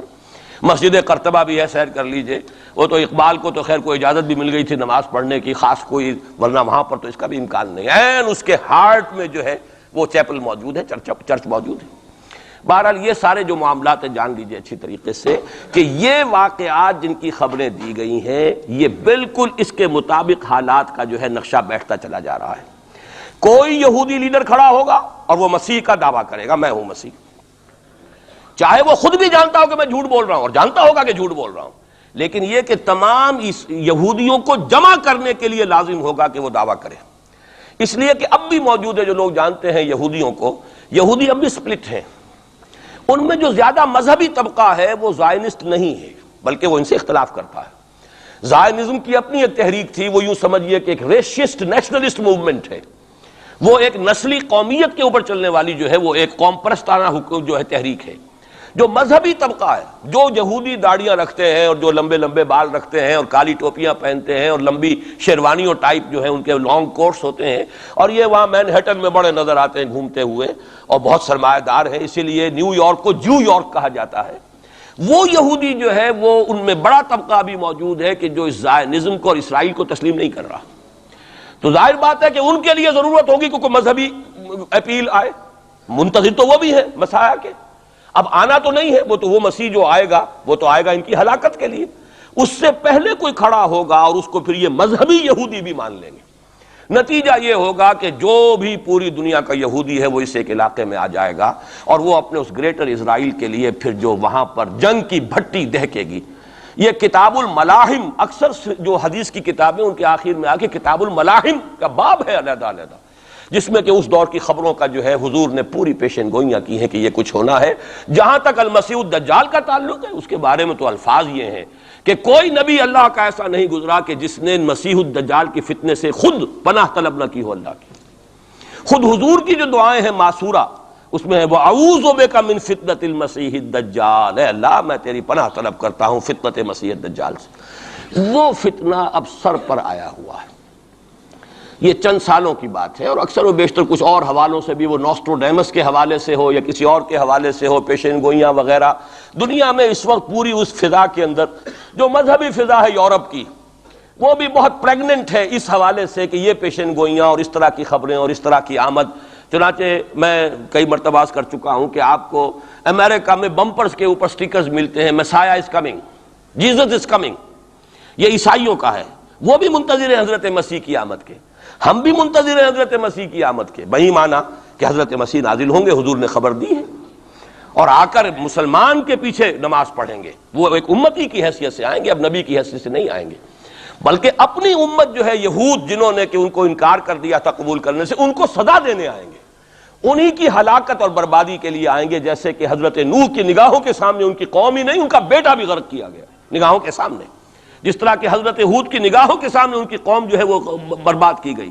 اسی طریقے سے اللہ کا یہ قانون رہا ہے کہ جس قوم کی طرف رسول بھیج دیا، اس قوم نے اگر رد کر دیا دعوت کو، اس قوم کو اسی رسول کے سامنے ہلاک کیا گیا، تاکہ نظر آ جائے کہ یہ تمہارے جو مجرم ہیں یہ کیفر کردار کو پہنچ گئے۔ یہ ہے معاملہ کہ جو یہودیوں کے ساتھ بعد میں پیش آنا ہے، اس کے بعد تو پھر وہ اسلام کے غلبے کا دور آ جائے گا، لیکن اس سے پہلے مسلمانوں پر شدید ترین عذاب کا دور آ رہا ہے، اور یہ خبریں جو ہیں یہ بھی احادیث میں۔ اسی لیے میں نے کہا تھا کہ موجودہ حالات اور امیڈیٹ فیوچر بہت ڈارک ہے، بہت گلومی ہے مسلمانوں کے لیے۔ البتہ مسلمانوں میں اور مسلمانوں میں ایک فرق ہے، یہ اس کو نوٹ، یہ میں ساری باتیں جو کہہ رہا ہوں محکمات قرآنی کی بنیاد پر کہہ رہا ہوں۔ میرا تو بہرحال جو بھی اب زندگی گزری ہے قرآن مجید کے پڑھنے پڑھانے میں گزری ہے، اسی پر سوچ بچار ہے، گفتگو میری ہے تو قرآن کے حوالے سے الحمدللہ، دعوت ہے تو قرآن کی ہے، تو میں جو کچھ کہہ رہا ہوں، لیکن اب ہر چیز کے لیے تفاصیل سے اور تفصیل کے ساتھ دلائل بیان کرنے کا یہ وقت نہیں ہے، مختلف مواقع پر میں اس کے لیے دلائل دیتا رہا ہوں۔ لیکن نوٹ کر لیجئے، میں نے اسی مسجد میں ایک دفعہ ہیومن جیوگرافی کا لفظ استعمال کیا تھا کہ یہ جو تاریخ انسانی ایک جغرافیہ بھی ہے، تقریباً 600 کروڑ دنیا میں اس وقت حضرت آدم کی نسل آباد ہے، ان میں سے 1/5 1 ارب سے زائد ہے، 120 کروڑ کے لگ بھگ ہیں مسلمان، ان سے دگنے ہیں عیسائی حضرت مسیح علیہ السلام کے نام لیوا، باقی جو ہے وہ پھر بقیہ ہیں، ہندو ہیں، بدھ ہیں، یہ ہیں وہ ہیں، لیکن یہ سمجھ لیجئے کہ یہ ہے ہمارا اس وقت ہیومن جیوگرافی کا ایک معاملہ۔ یہ جو 120 کروڑ کے قریب مسلمان ہے، کلمہ گو ہے، محمد کا امتی ہے صلی اللہ علیہ وسلم، اب اس کے دو حصے کر لیجئے۔ 20 کروڑ کے لگ بھگ ہے عرب، اور عرب سے مراد ہے جن کی اس وقت مادری زبان عربی ہے، جو عربی بولتے ہیں، عربی سمجھتے ہیں، عربی ان کی زبان۔ نسلاً سب کے سب عرب نہیں ہیں، ان میں بربر بھی ہے، شمالی افریقہ کے بربر ہیں نسلی طور پر، لیکن یہ کہ جب مسلمان وہاں غالب آ گئے ان کی زبان ہی ختم ہو گئی، تہذیب بھی ختم ہو گئی، وہ بالکل پورے عربائزڈ ہو گئے، یہاں تک کہ سوڈانی پورے عربائزڈ ہیں، ان کی عربی زبان ہے، عربی بولتے ہیں۔ تو یہ سب کے سب جو اس وقت میں عرب جو کہہ رہا ہوں وہ در حقیقت عرب جو کہ عربی بولنے والے عرب ہیں، اور دوسرے جو ہے نان عرب وہ تقریباً 100 کروڑ ہیں۔ اور اس میں بھی نوٹ کر لیجئے ان میں سے لگ بھگ 40 کروڑ سب کانٹیننٹ میں آباد ہے، سب کانٹیننٹ پاکستان، بھارت اور بنگلہ دیش، 40 کروڑ۔ کتنی بڑی تعداد ہے امت مسلمہ کا، 1/3۔ اگر ٹوٹل 120 کروڑ ہے تو ٹوٹل کا 1/3 جو ہے وہ ان 3 ملکوں کے اندر ہے جو کبھی ایک ہندوستان ہوتا تھا، اسی لیے میں اس کے لیے لفظ استعمال کرتا ہوں بر عظیم پاک و ہند، اس میں 40 کروڑ کے قریب مسلمان۔ بہرحال اس میں جو تقسیم ہے ازرو قرآن وہ دو کی ہے، امیین اور آخرین، یہ قرآن کی اصطلاحات ہیں سورہ جمعہ میں۔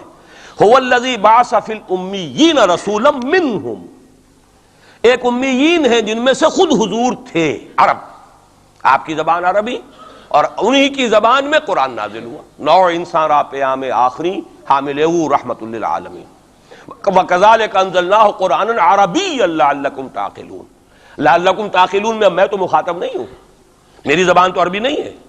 لَعَلَّكُمْ تَعْقِلُونَ میں کون مخاطب ہے؟ وہ جن کی زبان عربی ہے۔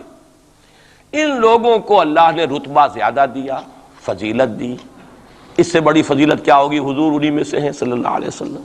منہم هو الذی بعث فی الامیین رسولا منہم، انہی میں سے۔ پھر یہ کہ ان کی زبان میں اللہ نے اپنا کلام نازل کیا، فضیلت بھی بڑی ہوئی، لیکن فضیلت جہاں بڑی ہوتی ہے ذمہ داری بھی زیادہ بڑی ہوتی ہے، اور زیادہ بڑی ذمہ داری والا آدمی کوتاہی کرتا تو سزا بھی زیادہ بڑی ہوتی ہے۔ تینوں چیزیں جو ہے لازم و ملزوم ہیں، جن کے درجے ہیں سوا، ان کی سوا مشکل ہے، درجہ سوا ہے، بلند ہے، ذمہ داری بھی زیادہ ہے، کوتاہی ہوگی تو سزا کی بھی زیادہ مستحق ہو گئے۔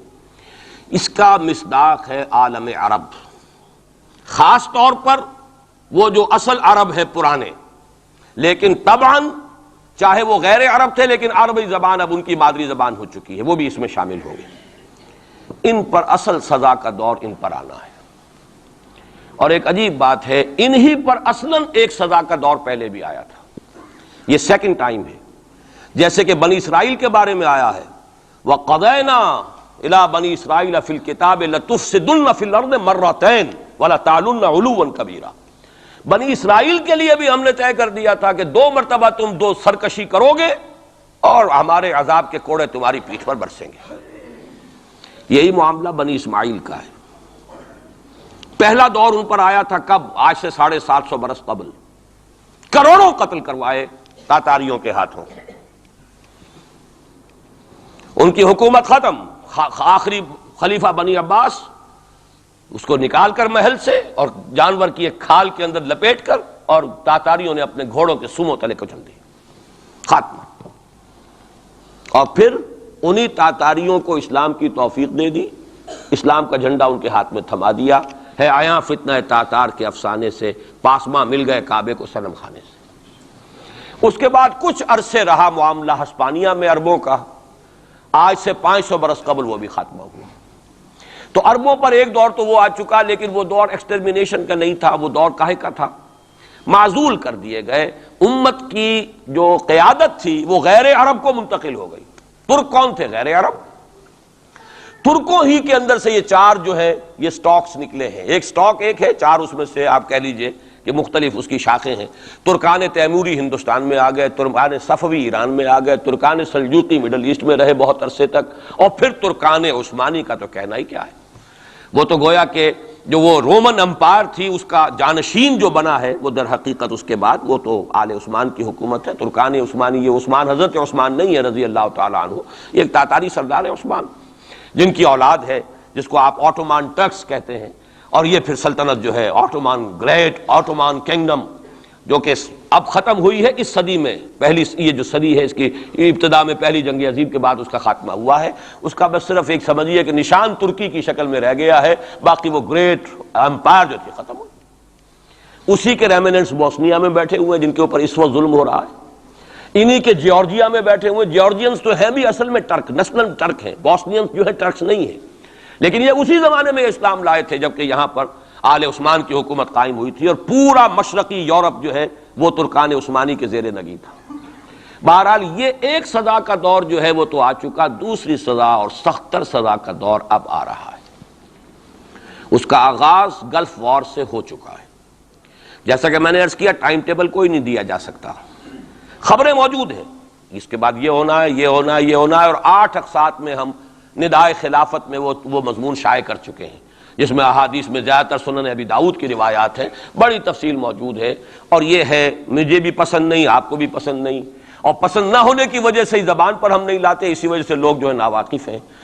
یہ سارے ممالک حدیث میں موجود ہے کہ مسلمانوں کے ہاتھوں سے نکل جائیں گے، جنہیں یہودی گریٹر اسرائیل میں شامل کرتے ہیں۔ شام سارا، عراق سارا، مصر کا ڈیلٹا جتنا علاقہ زرخیز ہے اس کا جو بھی اچھا علاقہ ہے سارا، شمالی حجاز کا علاقہ سارا، یہاں تک کہ حدیث میں تو آتا ہے کہ مدینے کے دروازوں تک پہنچ جائیں گے لیکن مدینے میں داخل نہیں ہو سکیں گے، اللہ تعالیٰ خصوصی حفاظت فرمائے گا۔ لیکن یہ کہ مدینے کے دروازے، اب مدینے سے اوپر کتنا حجاز کا علاقہ ہے، عرب کا، سعودی عرب کا، ترکی کا بھی مشرقی علاقہ جو ہے، یہ سارا موجود ہے، احادیث کے اندر موجود ہے۔ تو یہ بڑی تلخ بھٹی آنے والی ہے۔ لیکن دوسری بات جو میں عرض کرتا رہا ہوں، اب اس کے حوالے سے آئیے اس روح عرضی پر، اچھا یہ بات بھی سامنے رکھ لیجئے، یہ کیوں ہے سزا؟ سزا اس لیے ہے کہ ہم نے اسلام سے بے وفائی کی، سیدھی بات ہے۔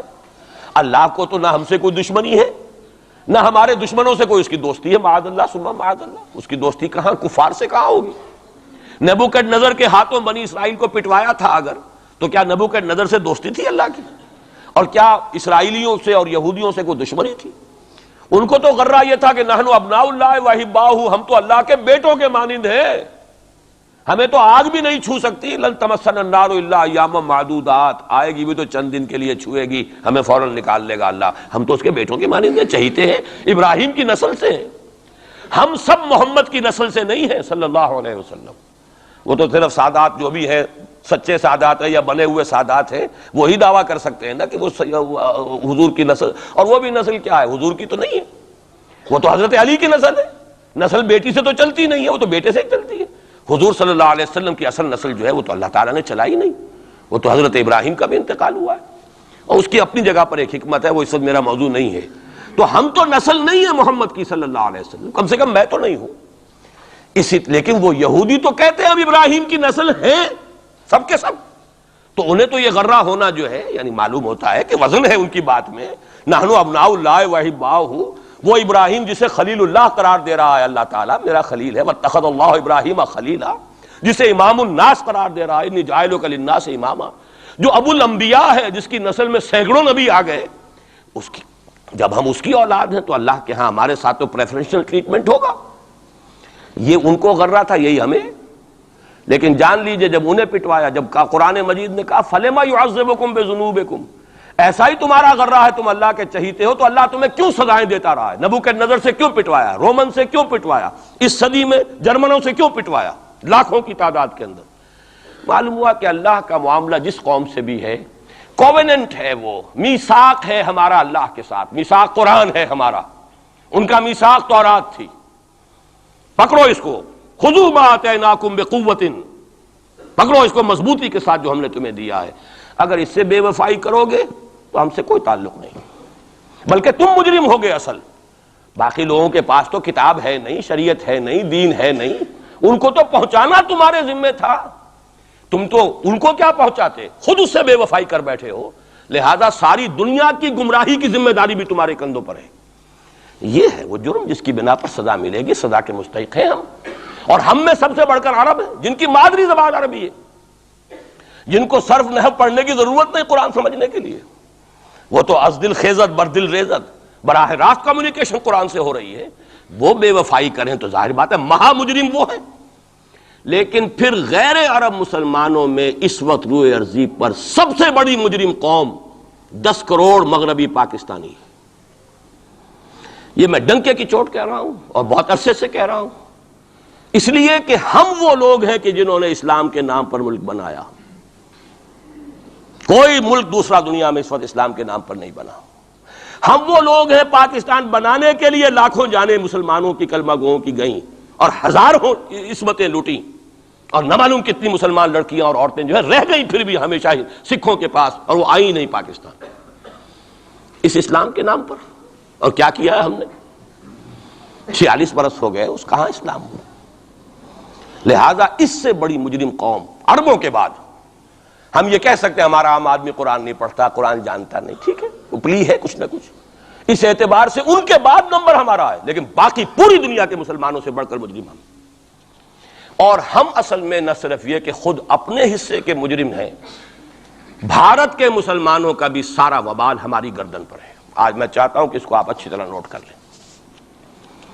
بھارت کے مسلمانوں نے، جسے آپ فرض کفایہ کہتے ہیں، نماز جنازہ فرض کفایہ، چند لوگوں نے بھی کسی مسلمان کی نماز پڑھ لی تو سب کی طرف سے ادا ہوگی، کسی نے بھی نہیں پڑھی تو سب مجرم ہو جائیں گے، بستی کے سب لوگ مجرم ہوں گے. بھارت کے مسلمانوں نے فرض کفایہ ادا کیا جب پاکستان بنوا دیا آپ کو، اور اس کی قیمت آج بھی وہ دے رہے ہیں. کھلے نعرے لگ رہے ہیں مسلمان کے 2 استھان، پاکستان یا قبرستان، تیسرا کوئی جگہ نہیں. ڈنکے کی چوٹ کہا بابری مسجد کے بعد LK اڈوانی نے، ہم ساری مسجدیں گرا دیں گے ہندوستان کے اندر، کوئی مسجد باقی نہیں چھوڑے.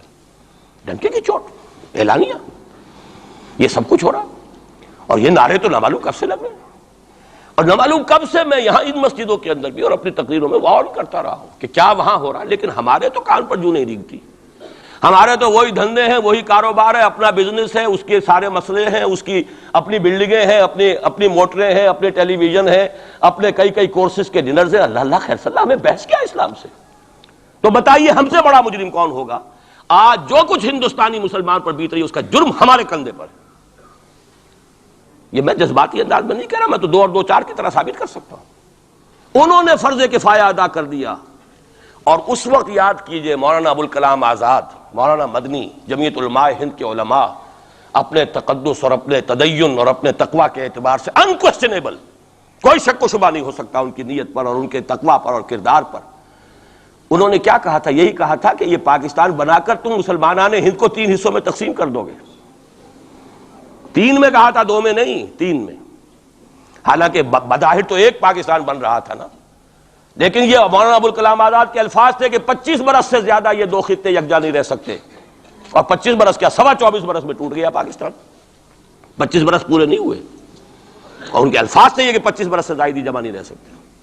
24.25 برس میں ختم ہو گیا. 16 دسمبر 1970 کو پاکستان ختم ہو گیا کہ نہیں ہو 71 کو. بہرحال نوٹ کرنے کی بات ہے. انہوں نے، ہم نے کیا کہا تھا؟ میں بھی مسلم لیگی تھا، میں نے بھی نعرے لگائے ہیں، چاہے غیر شعوری دور تھا، ہائی اسکول اسٹوڈنٹ تھا. پاکستان کا مطلب کیا، لا الہ الا اللہ، فلک شگاف نعرے لگائے ہیں. اور نوائے وقت کا پرچہ انتظار کرتے تھے اسٹیشن پر کھڑے ہو کر، حصار ریلوے اسٹیشن کے اوپر، کہ اب گاڑی آئی اور اب نوائے وقت لیا، اور پھیل گئے پورے شہر میں اس کو پہنچانے کے لیے. ہم کیا کہا کرتے تھے؟ جی نہیں، 2 طرف سے پاکستان جو ہے مضبوط پاکستان ہوگا. ہندوستان میں کسی ہندو کو جرت ہوگی مسلمان کے لیے کوئی میلی نگاہ سے دیکھنا بھی؟ وہ سارے خواب کہاں گئے؟ وہ تو حرم ہوئے. وہ 2 طرف کا جفا تھا وہ تو ختم ہوا، اس لیے کہ وہ زنبور تو اب رہا ہی نہیں، وہ تو کھل گئی، نوٹ ہی ختم ہوئی وہ مشرقی پاکستان. اور حال یہ ہے کہ آپ کی وزیر اعظم بنگلہ دیش نے یہ بھی پسند نہیں کیا کہ بابری مسجد پر جو بیان تھا وہ نواز شریف صاحب کے ساتھ مشترک بیان دے دیں. یہ اشتراک بھی دنیا کے سامنے نہ آ جائے کہ مشرقی پاکستان سابقہ اور اس وقت بنگلہ دیش کی وزیر اعظم اور مغربی پاکستان جو اب وٹ ریمینز آف پاکستان کے تحت صرف پاکستان ہے، اس کے وزراء اعظم نے مشترکہ بیان دے دیا. یہ بھی نہیں آنا چاہیے. یہ حال ہے ہمارا. حالانکہ بات اپنی جگہ پر کوئی ایسی نہیں تھی، کوئی سیاسی نہیں، ایک مذہبی معاملے کے اوپر اظہار رائے کرنا تھا. انہوں نے کہا نہیں، آپ کے ساتھ مشترک بیان میں نہیں دوں گی، نہیں دیا اس نے. تو وہ جو تھا 2 طرف سے جفا، وہ تو سن 71 میں کھل گیا. جو ہمارا حال ہے وہ تو ہونا ہی تھا. یہ ملک بنا اسلام کے نام پر، اس کا استحکام ہو سکتا تھا تو صرف اسلام کی بنیاد پر ہو سکتا تھا. اسلام سے غداری کی، لہذا یہاں تو اب قومیتیں ہیں، یہاں تو اب ایتھنک اور ریجنل اور نہ معلوم کس کس قسم کی اور لنگوسٹک جو ہے نیشنلٹیز ہیں، نیشنلزمز ہیں، وہ جو ایک امت ایک وقت میں بن گئی تھی، ایک قوم مسلم قوم ہندو کے مقابلے کے لیے، وہ تو ختم ہوئی۔ اور حال کیا ہو گیا ہے، اس سے پہلے بھی کبھی کبھی ہندو مسلم فسادات ہوتے تھے، کیا سندھ سے مسلمان نہیں پہنچ جاتا تھا وہاں ریلیف کے لیے؟ کیا پنجاب سے اور سرحد سے مسلمان نہیں جاتے تھے؟ بہار نہیں گئے تھے؟ کیا کانپور کی مسجد شہید ہوئی تھی 1915 میں تو پوری ہندوستان سے مسلمان نہیں پہنچ گئے؟ آپ کیا کر رہے ہیں؟ مندر گرا دیے، یہاں بڑی بہادری کا کام کیا، مندر گرا دیے، شرم سے ڈوب مرنے کا مقام ہے۔ یہاں بھی گویا کہ ہم اپنے عمل سے اسلام کی مخالفت کر رہے ہیں، اسلام تو اجازت نہیں دیتا۔ آپ کسی اور کے جرم کی سزا کسی اور شخص کو نہیں دے سکتے۔ ہمارے پاس تو یہ سیکریٹ ٹرسٹ ہیں، یہ لوگ ذمہ وہ اپنے آپ کو منواتے نہیں، لیکن ہمارے تصور سے، اسلام کے تصور سے ذمہ ہیں۔ ان کی جان، مال، عزت، آبرو، ان کی عبادت گاہوں کی حفاظت کا ذمہ ہے ہمارا۔ ایک بڑی بہادری کی ہے، ذرا سوچئے تو صحیح کیا دنیا نے سوچا ہوگا، اور نتیجہ کیا نکلا؟ اگر کسی درجے میں بھی بابری مسجد کی شہادت پر کوئی دنیا میں کوئی رائے عامہ ہو سکتی تھی کوئی ہندوستان کے خلاف، ختم ہو گئی۔ جو انہوں نے کیا 10 گنا تم نے کر لیا۔ انہوں نے ایک مسجد گرائی ہے، تم نے اتنے 100 کہتے ہیں، پتہ نہیں، مجھے تو معلوم نہیں 100 گرائے کتنے گرائے ہیں، بہرحال جتنے مندر تھے تم نے گرا دیے۔ فرق کیا ہے؟ ایک کردار ہے تمہارا، ایک ہی تمہارا اخلاق ہے، ایک ہی تمہارا معیار ہے، کوئی فرق ہی نہیں۔ بلکہ وہاں تو کم سے کم یہ تو ہے، دنیا کی آنکھوں میں دھول ڈالنے کے لیے کم سے کم یہ کہ فورن منسٹری جو ہے اس نے ریزائن کیا، ہم نے مان لیا جی ہم نہیں کر سکے، ہم مجبور ہیں، حالانکہ سب ان کی اجازت سے ہوا ہے، بلکہ ان کی ملی بھگت سے ہوا ہے۔ لیکن یہ کہ کلیان سنگھ نے فوراً استعفیٰ دے دیا، منسٹری ختم۔ پھر وہ بھارت کی مرکزی حکومت نے اور بھی پارٹیز کو بھی بین کر دیا، اور اس کے بعد یہ ہے کہ انہوں نے حکومتیں بھی 3 اور صوبوں کی توڑ دی۔ وہ تو سرخرو ہو گئے پوری دنیا کی جو رائے عامہ ہے، ہم اس کے سوا کیا کر سکتے ہیں؟ ہمارا ایک دستور ہے، دستور میں جو بھی صوبائی حکومت ہوتی ہے اس کی اجازت کے بغیر ہم فوج بھیج نہیں سکتے۔ وہاں پہ صوبائی حکومت تھی، اس نے ہمیں یقین دہانی کرائی تھی، سپریم کورٹ کو بھی یقین دہانی کرا دی تھی کہ مسجد کو کچھ نہیں ہوگا، تو ہم تو اس کے اوپر ڈیپینڈ کر رہے تھے۔ ہے سب جھوٹ، سب کو پتا تھا جو کچھ ہوگا، اندر خانے ملی بھگت تھی، لیکن یہ ہے کہ کم سے کم انہوں نے فیس سیونگ کے لیے ان کے پاس مواد موجود ہے، آپ کے پاس تو وہ بھی نہیں۔ آپ کے تو اخبارات نے لکھا ہے کہ کارپوریشنز کے ٹریکٹرز جو ہیں گئے ہیں گرانے کے لیے، اور وزراء جو ہیں، ایک وزیر کا نادر پرویز کا تو نام آیا ہے، اخبار میں خبر تھی، ہم نے بھی پڑھی تھی، فوٹو بھی دیکھا تھا کہ وہ خود ہاتھ میں پھاوڑا لے کر جو ہے وہ منظر گرانے کے لیے چلے۔ یہ جو صورتحال ہے جان لیجئے، اس وقت میں آپ کو بتانا چاہتا ہوں ہندوستان کے مسلمان پر تو جو قیامت بیت رہی ہے۔ میں نے اپنا ایک تاثر کچھ عرصے پہلے یہاں شد بیان کیا تھا، رہا ہے میرا تاثر، اور وہ ہے اصل میں وہ لاسٹ سپر جو ہے انجیل میں جس کا تذکرہ ہے حضرت مسیح علیہ السلام نے جو آخری کھانا رفع سماوی سے قبل کھایا ہے اس باغ میں جہاں روپوش تھے اپنے حواریین کے ساتھ۔ تو اس میں یہ الفاظ آئے ہیں، میں نہیں جانتا صحیح ہیں غلط ہیں، وہ ایک علیحدہ بات ہے، کہ آپ نے وہ روٹی توڑی اور کہا کھاؤ، eat and this is my flesh, یہ میرا گوشت ہے، کھاؤ۔ اور اس کو کہتے ہیں وائن، کوئی مشروب ہوگا جو بھی ہوگا، ڈالا کہ پیو، drink and this is my blood.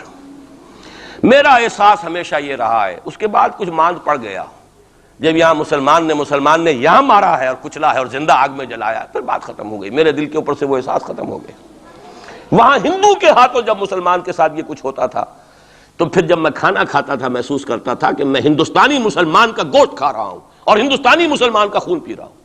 یہ ہمیں عیش جو یہاں حاصل ہیں، جو آرام حاصل ہے، جو ہمیں یہاں پر سہولتیں حاصل ہیں، جو معاشی اس کی کاسٹ پر ہے۔ اس نے آپ کو یہ ملک لے کر دیا اور آج تک اس کی قیمت ادا کر رہا ہے، اور ہم جو ہے عیش کر رہے ہیں، گل چھرے اڑا رہے ہیں۔ یہاں جس کے پاس 2 پیسے ہو گئے برقع اتار کے اس نے پھینک دیا، کہ معلوم ہوتا ہے کہ یہ تو مفلسی کو چھپانے کا ذریعہ تھا۔ 4 پیسے ہوں، اچھے کپڑے پہنے ہوئے ہوں، میک اپ صحیح کیا ہوا ہو، تو پھر برقعے کی کیا ضرورت ہے؟ اور میں نے شاید سنا ہے آپ کو، مجھ سے تو چند لڑکیوں نے یہ الفاظ کہے باقاعدہ۔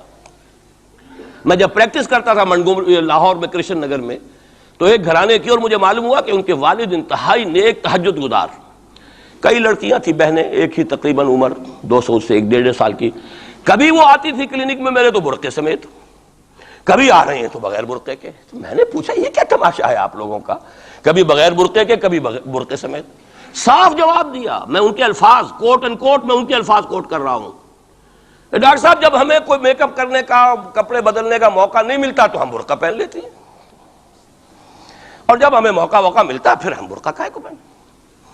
تو گویا کہ اس کو چھپانے کا ذریعہ برقع ہے کہ کپڑے میلے ہیں، میک اپ نہیں کیا تو لہذا برقع پہن لیا جائے۔ یہ ہے حال پاکستان میں اسلام کا جو ہم نے بنایا ہے۔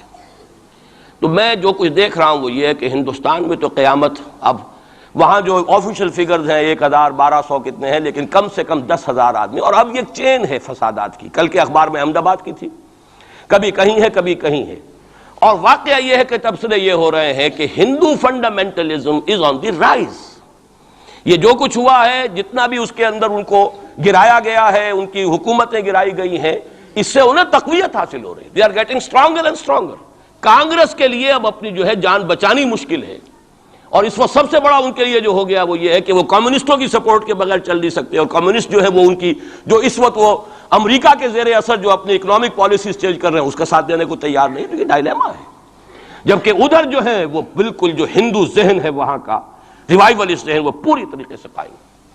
تو اب اس وقت میں اس کے حوالے سے عرض کر رہا ہوں کہ ہندوستان اور پھر پاکستان کو علیحدہ نہ سمجھیے، اس لیے کہ ہندوستان کو اگر انہوں نے مسلمانوں سے یا اسلام سے خالی کرا لیا تو پھر ان کے بعد ان کا ٹارگٹ جو ہے پاکستان تو ہے ہی ہے، ہم تو ان کے ٹارگٹ نمبر 1 ہیں۔ ذہناً انہوں نے کبھی پاکستان کو تسلیم نہیں کیا، اور ہمارا اب ساتھی ہے کون؟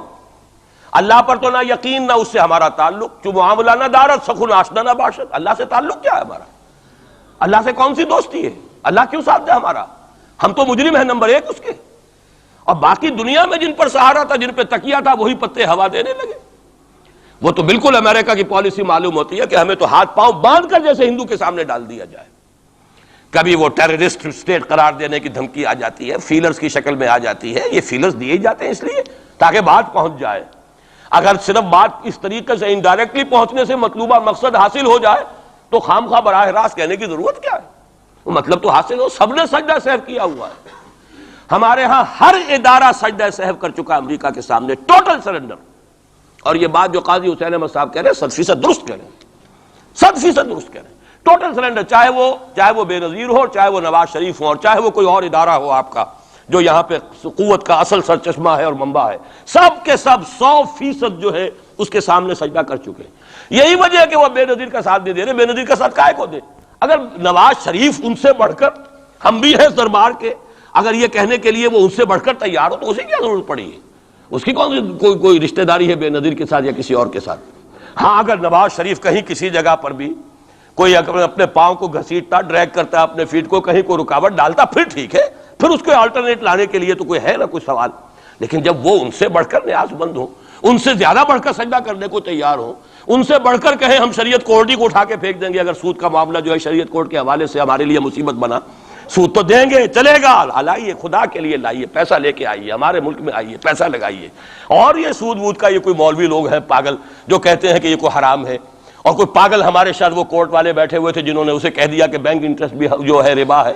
باقی آپ ہم سے کوئی ڈر نہ رکھیے، میرے اسلام کو اب قصہ ماضی سمجھو، ہنس کے وہ مس بولی کہ پھر مجھ کو بھی راضی سمجھو۔ سیدھی بات ہے، جھگڑا تو اسلام سے تمہارے سے تو نہیں، نہ بے نظیر سے جھگڑا ہے اور نہ نواز شریف سے جھگڑا ہے، جھگڑا اسلام سے۔ اس حوالے سے بہت برا وقت آ رہا ہے، اور اس میں ایک پہلو میں اور چاہتا ہوں کہ آپ حضرات کے سامنے بیان کر دوں۔ پوری دنیا میں تو فنڈامنٹلسٹ مشہور ہو گیا مسلمان، پوری دنیا کا ذرائع ابلاغ لگے ہوئے ہیں۔ اصل فنڈامنٹلزم جو ہے، بلکہ 2 باتیں عرض کر دوں، ریشزم پوری دنیا میں بدنام، گالی، اور اصل ریشسٹ ملک اسرائیل، اسے کوئی کچھ نہیں کہتا، اس لیے کہ وہ مذہبی ریاست نہیں ہے، وہ تو بلکہ یہودیت ہے ہی نسلی مذہب۔ ساؤتھ افریقہ کیا ہوگا کوئی نسل پرست قوم یا نسل پرست ملک؟ وہ تو کچھ بھی نہیں تھا۔ اصل جو نسل پرست ہیں وہ تو یہودی ہیں، انہیں کوئی کچھ نہیں کہہ رہا۔ ریشسٹ وہ فنڈامنٹلزم اصل جو چلا ہے وہ ہندوستان میں چلا ہے، بدنام پوری دنیا میں مسلمان ہو گیا۔ لیکن اب اس کا میں بلیم نہ امریکہ کو دے سکتا ہوں نہ کسی اور کو، یہ تو اے باد سبا ہم آوردہ توستی، ہمارا اپنا کیا دھرا ہے۔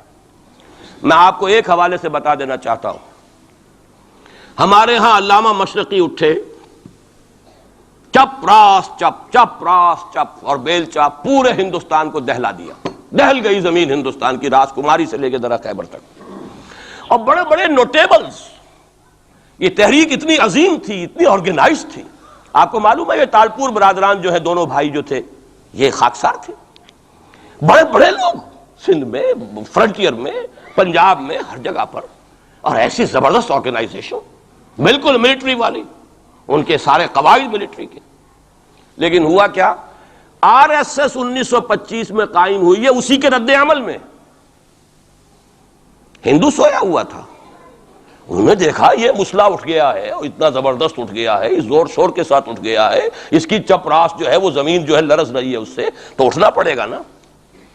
لہذا باقاعدہ جو آر ایس ایس 1925 میں قائم ہوئی ہے اسی کے رد عمل میں، اور اس مقصد کے ساتھ، ڈکلیئرڈ مقصد، ہندوؤں کو متحد کیا جائے تاکہ وہ بھرپور طریقے سے مسلمانوں کا مقابلہ کر سکیں. ہندو واد آن دی ڈیفینسو. لیکن 1925 سے لے کر آج تک کتنے سال ہو گئے؟ 67 برس تک ایک جماعت کا حوصلہ دیکھیے، اس کا ظرف دیکھیے، آج تک سیاست میں حصہ نہیں لیا. پاور پالیٹکس سے کوئی تعلق نہیں. 67 لانگ ایئرس. اتنی فالوئنگ ہے کہ ویسٹ میں تو اتنی موٹی موٹی کتابیں چھپی ہیں. شکاگو یونیورسٹی سے اتنی موٹی کتاب تھی، برادرہڈ ان سیفرن، آر ایس ایس کے اوپر ڈاکومنٹ. 25 لاکھ ان کا اس وقت کارڈر موجود ہے جو کہ ان کا ٹرینڈ ہے والنٹیئر. لیکن وہ جماعت الیکشن میں نہیں آئی. کچھ اپنے اثر تحت کچھ اور لوگوں کو لڑو، اور آپ نے نام بھی نہیں سنا ہوگا، اس کے 3 امیر یا گرو جو ہیں گزر چکے ہیں، تیسرا ہے اس وقت. پہلا ڈاکٹر بالی رام ہیجواڑ، کسی نے نام سنا آج تک؟ کوئی پرسنل پبلسٹی کی کوشش کی اس نے؟ کام کیا. دوسرا مہادیو گولوالکر گرو جی، کسی نے نام بھی نہیں سنا ہوگا. اس وقت کون ہیں؟ بالا صاحب دیورس. یہ 3 ان کی عمارتیں کہہ لیں یا جو بھی کہہ لیں، خلافتیں ہیں جو آئی ہیں، اور ایسا منظم نظام ہے، لیکن کہیں سیاست میں حصہ نہیں. ہمارا فنڈامنٹلسٹ سیاست کے میدان میں آ کے زیرو ہو چکا. پہلے تو علامہ مشرقی اٹھے تھے، وہ تو ویسے ہی ایک جوش کے اندر آ کر ایک خاص جذباتی کیفیت میں اپنی موومنٹ کو کال آف کر کے بیٹھ گئے.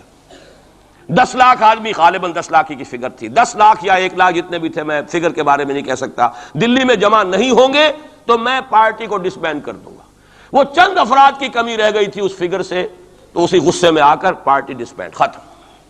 اب وہ خاکسار ہمارے ہاں تو رہ گئے ہیں، کبھی کسی خاص سیریمنی کے موقع پر کچھ سلامی دینے کے لیے چپراس کرتے آ جاتے ہیں بیچارے. وہ ان کے تو کوئی نام و نشان بس اس معنی میں ہے کہیں. اللہ اللہ خیر سے. اصل فنڈامنٹلسٹ آرگنائزیشن جماعت اسلامی ابھری، لیکن اس نے پاکستان میں آتی پاور پالیٹکس کے اس کے اندر اپنے آپ کو دفن کر کے زیرو کر دیا. وہاں یہ معاملہ چل رہا ہے. یہ ہے اصل میں جو فرق آپ کو سمجھنا چاہیے. یہ 1925 یہ جو دوسری جماعتیں ہیں، وی ایچ پی ہے، وشوا ہندو پریشد، یہ اس کی ایک ذیلی تنظیم ہے، جیسے جماعت اسلامی کی ذیلی تنظیمیں ہیں اسی طرح کی ذیلی تنظیم ہے. آر ایس ایس خود کبھی نہیں آئی پالیٹکس میں، اور 2 مرتبہ تاریخ میں اس کو بین کیا جا چکا ہے ہندوستان میں. چونکہ آر ایس ایس کا آدمی تھا جس نے گاندھی کو ایسیسینیٹ کیا تھا 1948 میں. دی پارٹی واز بینڈ. اس کے بعد جب اندرا گاندھی کا دور آیا ہے وہ ایمرجنسی کا، اس میں بھی پارٹیز اس نے بین کی تھی، آر ایس ایس بھی بین ہوئی ہے، لیکن ہر مرتبہ پہلے سے زیادہ ابھر کر آئی ہے وہ. اور آج یہ سب کے سب وی ایچ پی والے، بی جے پی والے، یہ سب در حقیقت آر ایس ایس کے آدمی، اور یہ ان کا ڈکلیئرڈ ایم اب بن چکا ہے. اور حالات جو ہیں ہم اس سزا کے بالکل مستحق ہو چکے ہیں. اسیاں سے کبھی ہم نے کنارہ نہ کیا، لیکن تیری رحمت نے گوارا نہ کیا. یہ تو ہو سکتا ہے اب بھی ہم اسی اللہ کی رحمت پر تو ادھار کھا سکتے ہیں، لیکن واقعہ یہ ہے کہ ہم اس سزا کے بالکل مجرم ہو چکے ہیں اور مستحق بن چکے ہیں. اور نظر یہ آ رہا ہے کہ اب حالات ہمارے لیے زیادہ سے زیادہ پیچیدہ سے پیچیدہ، مشکل سے مشکل، اور زیادہ سے زیادہ جو ہے گمبھیر ہوتے چلے جا رہے ہیں. بھارت میں ہندو فنڈامنٹلزم بڑی تیزی کے ساتھ ایک طوفانی شکل کے اندر آیا ہے، اور بھارت میں تو مسلمان تنظیم کوئی ہے ہی نہیں. آپ کے شاید علم میں آیا 2 جماعتیں بین کر دی، جماعت اسلامی بین. ارے جماعت اسلامی بھارت کی جو اصل جماعت ہے وہ تو ایک علمی کام کرنے والی، دعوتی کام کرنے والی، قرآن مجید کے تراجم شائع کی، سیاست میں تو ہے ہی نہیں ہوا. لیکن یہ کہ اس کا اور سوال ہی پیدا نہیں ہوتا ٹیررزم کا یا کسی درجے میں بھی کوئی اس طرح کی ایکٹیویٹی جماعت اسلامی. لیکن وہ ہے نا کہ وہ ترازو کا ایک پلڑا اگر ادھر 3 کو بین کیا تو ادھر بھی 2 تو ہوں کم سے کم، وہ جماعت اسلامی بھی بین ہو گئی. ہاں کشمیر میں جماعت اسلامی کا ایک رول ہے، لیکن کشمیر کی جماعت اسلامی علیحدہ جماعت اسلامی ہے، وہ ہندوستان کی جماعت اسلامی سے اس کا تعلق نہیں ہے۔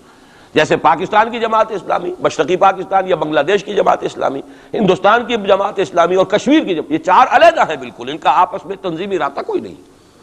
کشمیر کی جماعت اسلامی یقیناً ہے، اور یہ سمجھتا ہوں میں، اور یہ صحیح بات ہے، بعض تبصرہ نگاروں نے لکھی بھی ہے کہ اصل میں اس وار سے انہوں نے کشمیر کے مسئلے میں جب یہ بین کیا ہے وہاں کی 3 ہندو جماعتوں کو، تو اس کے ساتھ ہی 2 مسلمانوں کو ایک لپیٹ میں لے کر پارٹیز کو، تو کشمیر میں جو جماعت اسلامی چونکہ ابھی تک وہ بینڈ نہیں تھی، اور جماعت اسلامی کا آرگنائزیشنل جو ہے بیکنگ مل رہی تھی حزب المجاہدین کو، جو وہاں پر جو بھی اس وقت جو جد و جہد کر رہی ہے، لہذا اس کو کمزور کرنے کے لیے کیا ہے۔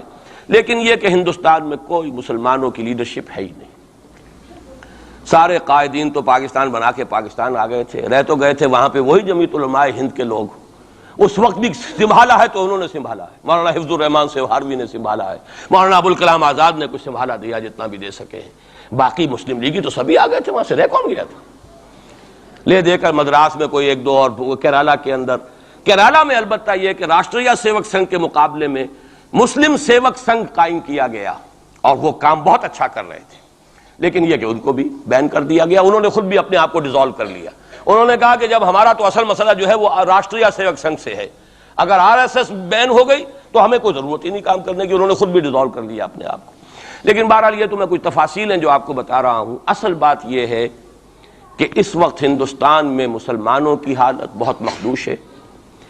ایک طرف وہاں یہود کے زیر اثر مسلمانان عرب پر تباہی کا دور، کسی بھی وقت کھڑا ہو سکتا ہے کوئی شخص مسیح بن کر، اور خبریں آ رہی ہیں مسیحی حلقوں کے اندر اور وہ یہودیوں کے اندر بھی کہ وہ تو در حقیقت کہیں پیدا بھی ہو چکا ہے اور کہیں پل رہا ہے، بڑھ رہا ہے، یہ ہے وہ ہے، اور جو گرانڈ ماسٹر ہے اس کا فری میسن کا، اس کا نام بھی کوئی صاحب مجھے کل بتا رہے تھے کہ اس کے گھر میں وہ شخص موجود ہے وغیرہ وغیرہ، واللہ عالم۔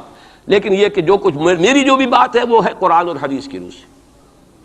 قرآن کا فلسفہ ہے کہ جس قوم کی طرف رسول بھیجا گیا اس نے اگر انکار کیا اس کو ختم کیا جاتا ہے۔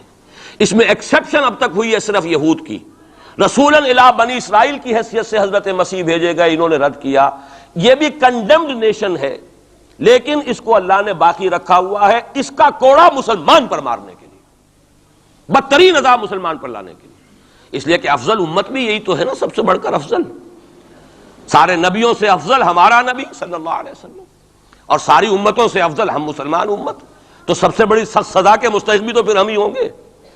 یہ مولانا اصلاحی صاحب کا جملہ میں نے پہلے بھی کبھی سنایا ہے کہ وہ کہا کرتے ہیں ان کے خاص علاقے میں اعظم گڑھ میں کہ جب کسی کو سزا دینی ہوتی تھی تو چمار کے ہاتھوں جوتا لگواتے تھے اسے، تاکہ وہ اگر راجپوت کو راجپوت ہی جوتا مارے گا تو اس میں اتنا اس کو درد نہیں ہوگا جتنا کسی راجپوت کو چمار جو ہے اس کے ہاتھ سے جوتا لگوایا جائے۔ تو یہ یہودیوں کے ہاتھوں مسلمانوں کو پٹوانا در حقیقت یہ عذاب در عذاب ہے۔ ایک کنڈیمڈ نیشن، ملعون قوم، ضربت علیہم الذلۃ والمسکنۃ وباؤوا بغضب من اللہ، وہ قوم ہے جس کے ہاتھوں مسلمانوں پر ادھر بھی آ رہا ہے اور یہاں بھی سامنے آ چکا ہے۔ لیکن ابھی وقت ہے، اور اس کے لیے میں لایا ہوں آپ کے لیے تحفے کے طور پر سورہ یونس کی ایک آیت۔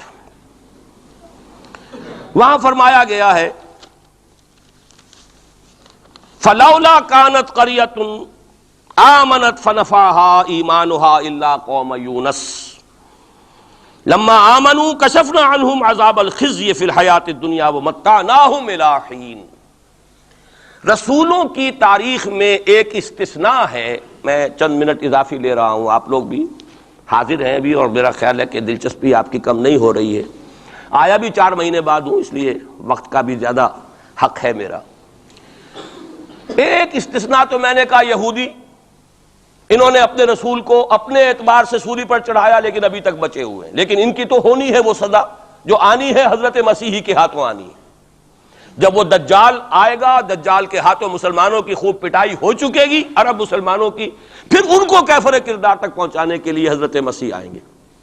یہ احادیث صحیحہ کے اندر بالکل صحیح، جس میں کسی شک و شبے کی گنجائش نہیں، اس میں گنجائش شک و شبے کی یا قادیانی کے لیے ہے یا منکر حدیث کے لیے، کسی راسخ العقیدہ مسلمان کے لیے ممکن نہیں۔ لیکن ایک استثناء اور رہا، اور وہ قوم یونس علیہ السلام۔ اس قوم کو بھی حضرت یونس علیہ السلام بھیجے گئے، اس کی طرف انہوں نے رد کر دیا، اور عذاب الہی کا فیصلہ ہو گیا. لیکن ایک قانون اللہ کا رہا ہے رسولوں کے باب میں، رسول ہجرت نہیں کر سکتا، اپنی جگہ کو چھوڑ کر نہیں جا سکتا جب تک کہ ایکسپریس پرمیشن اللہ کی نہ آ جائے.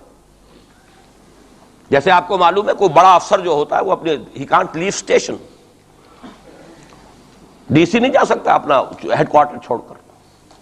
اسی طریقے سے رسول اللہ کا نمائندہ، حکومت خداوندی کا نمائندہ، وہ نہیں جا سکتا. حضرت یونس سے صرف یہ خطا ہوئی غصے کی وجہ سے، اور غصہ کس کے خلاف؟ اللہ کے خلاف نہیں، معاذ اللہ، ان کافروں کے خلاف غصے کی وجہ سے چھوڑ کر چلے گئے کہ بس اب عذاب آنے والا ہے، تم عذاب کے مستحق ہو گئے، میں جا رہا ہوں. ابھی اللہ کی اپروول نہیں آئی تھی جانے کی. یہ ڈیبٹ ہے حضرت مسیح کے حضرت یونس پر کہ جو کریڈٹ ہو گیا قوم کے لیے. واحد قوم ہے کہ جب عذاب کے آثار شروع ہو گئے قوم کو محسوس ہو گیا یہ یونس ٹھیک کہتے تھے. وہ نکل آئے اپنے گھروں سے اور چیخنے چلانے لگے اور دعائیں کی اور توبہ کی اور گڑ گڑائے اللہ ہمیں معاف فرما دے. تو چونکہ رسول سے یہ ایک خطا ہو چکی تھی، اس کا ڈیبٹ ان کو کریڈٹ کی شکل میں ملا ہے، عذاب واپس ہو گیا. متعناہم الی حین، انہیں ہم نے ایک اور مہلت دے دی، ایک وقت معین. اس کا ابھی ہمارے پاس موقع ہے. میں جو کچھ عرض کر رہا ہوں وہ عذاب الہی اب سامنے ہے. اب بھی جسے نظر نہ آ رہا اس سے بڑھ کر اندھا کوئی نہیں ہے. بھارت کے حالات دیکھنے کے باوجود اگر نظر نہیں آ رہا ہے کتنا بڑا انہوں نے قدم اٹھایا ہے. اور مسلمان کیا کر سکتا تھا؟ کوئی ریزنٹمنٹ کی ہزاروں سینکڑوں، اور پولیس والوں نے بھولے، وہاں کوئی اس وقت رائٹس نہیں ہوئے. اور صاف کہا ہے ریڈیوز نے بھی، بی بی سی نے بھی، پولیس کی فائرنگ سے مارے گئے. ایک دن میں 300 آدمی بامبے کے اندر جو ہلاک ہوا ہے پولیس فائرنگ سے ہوا.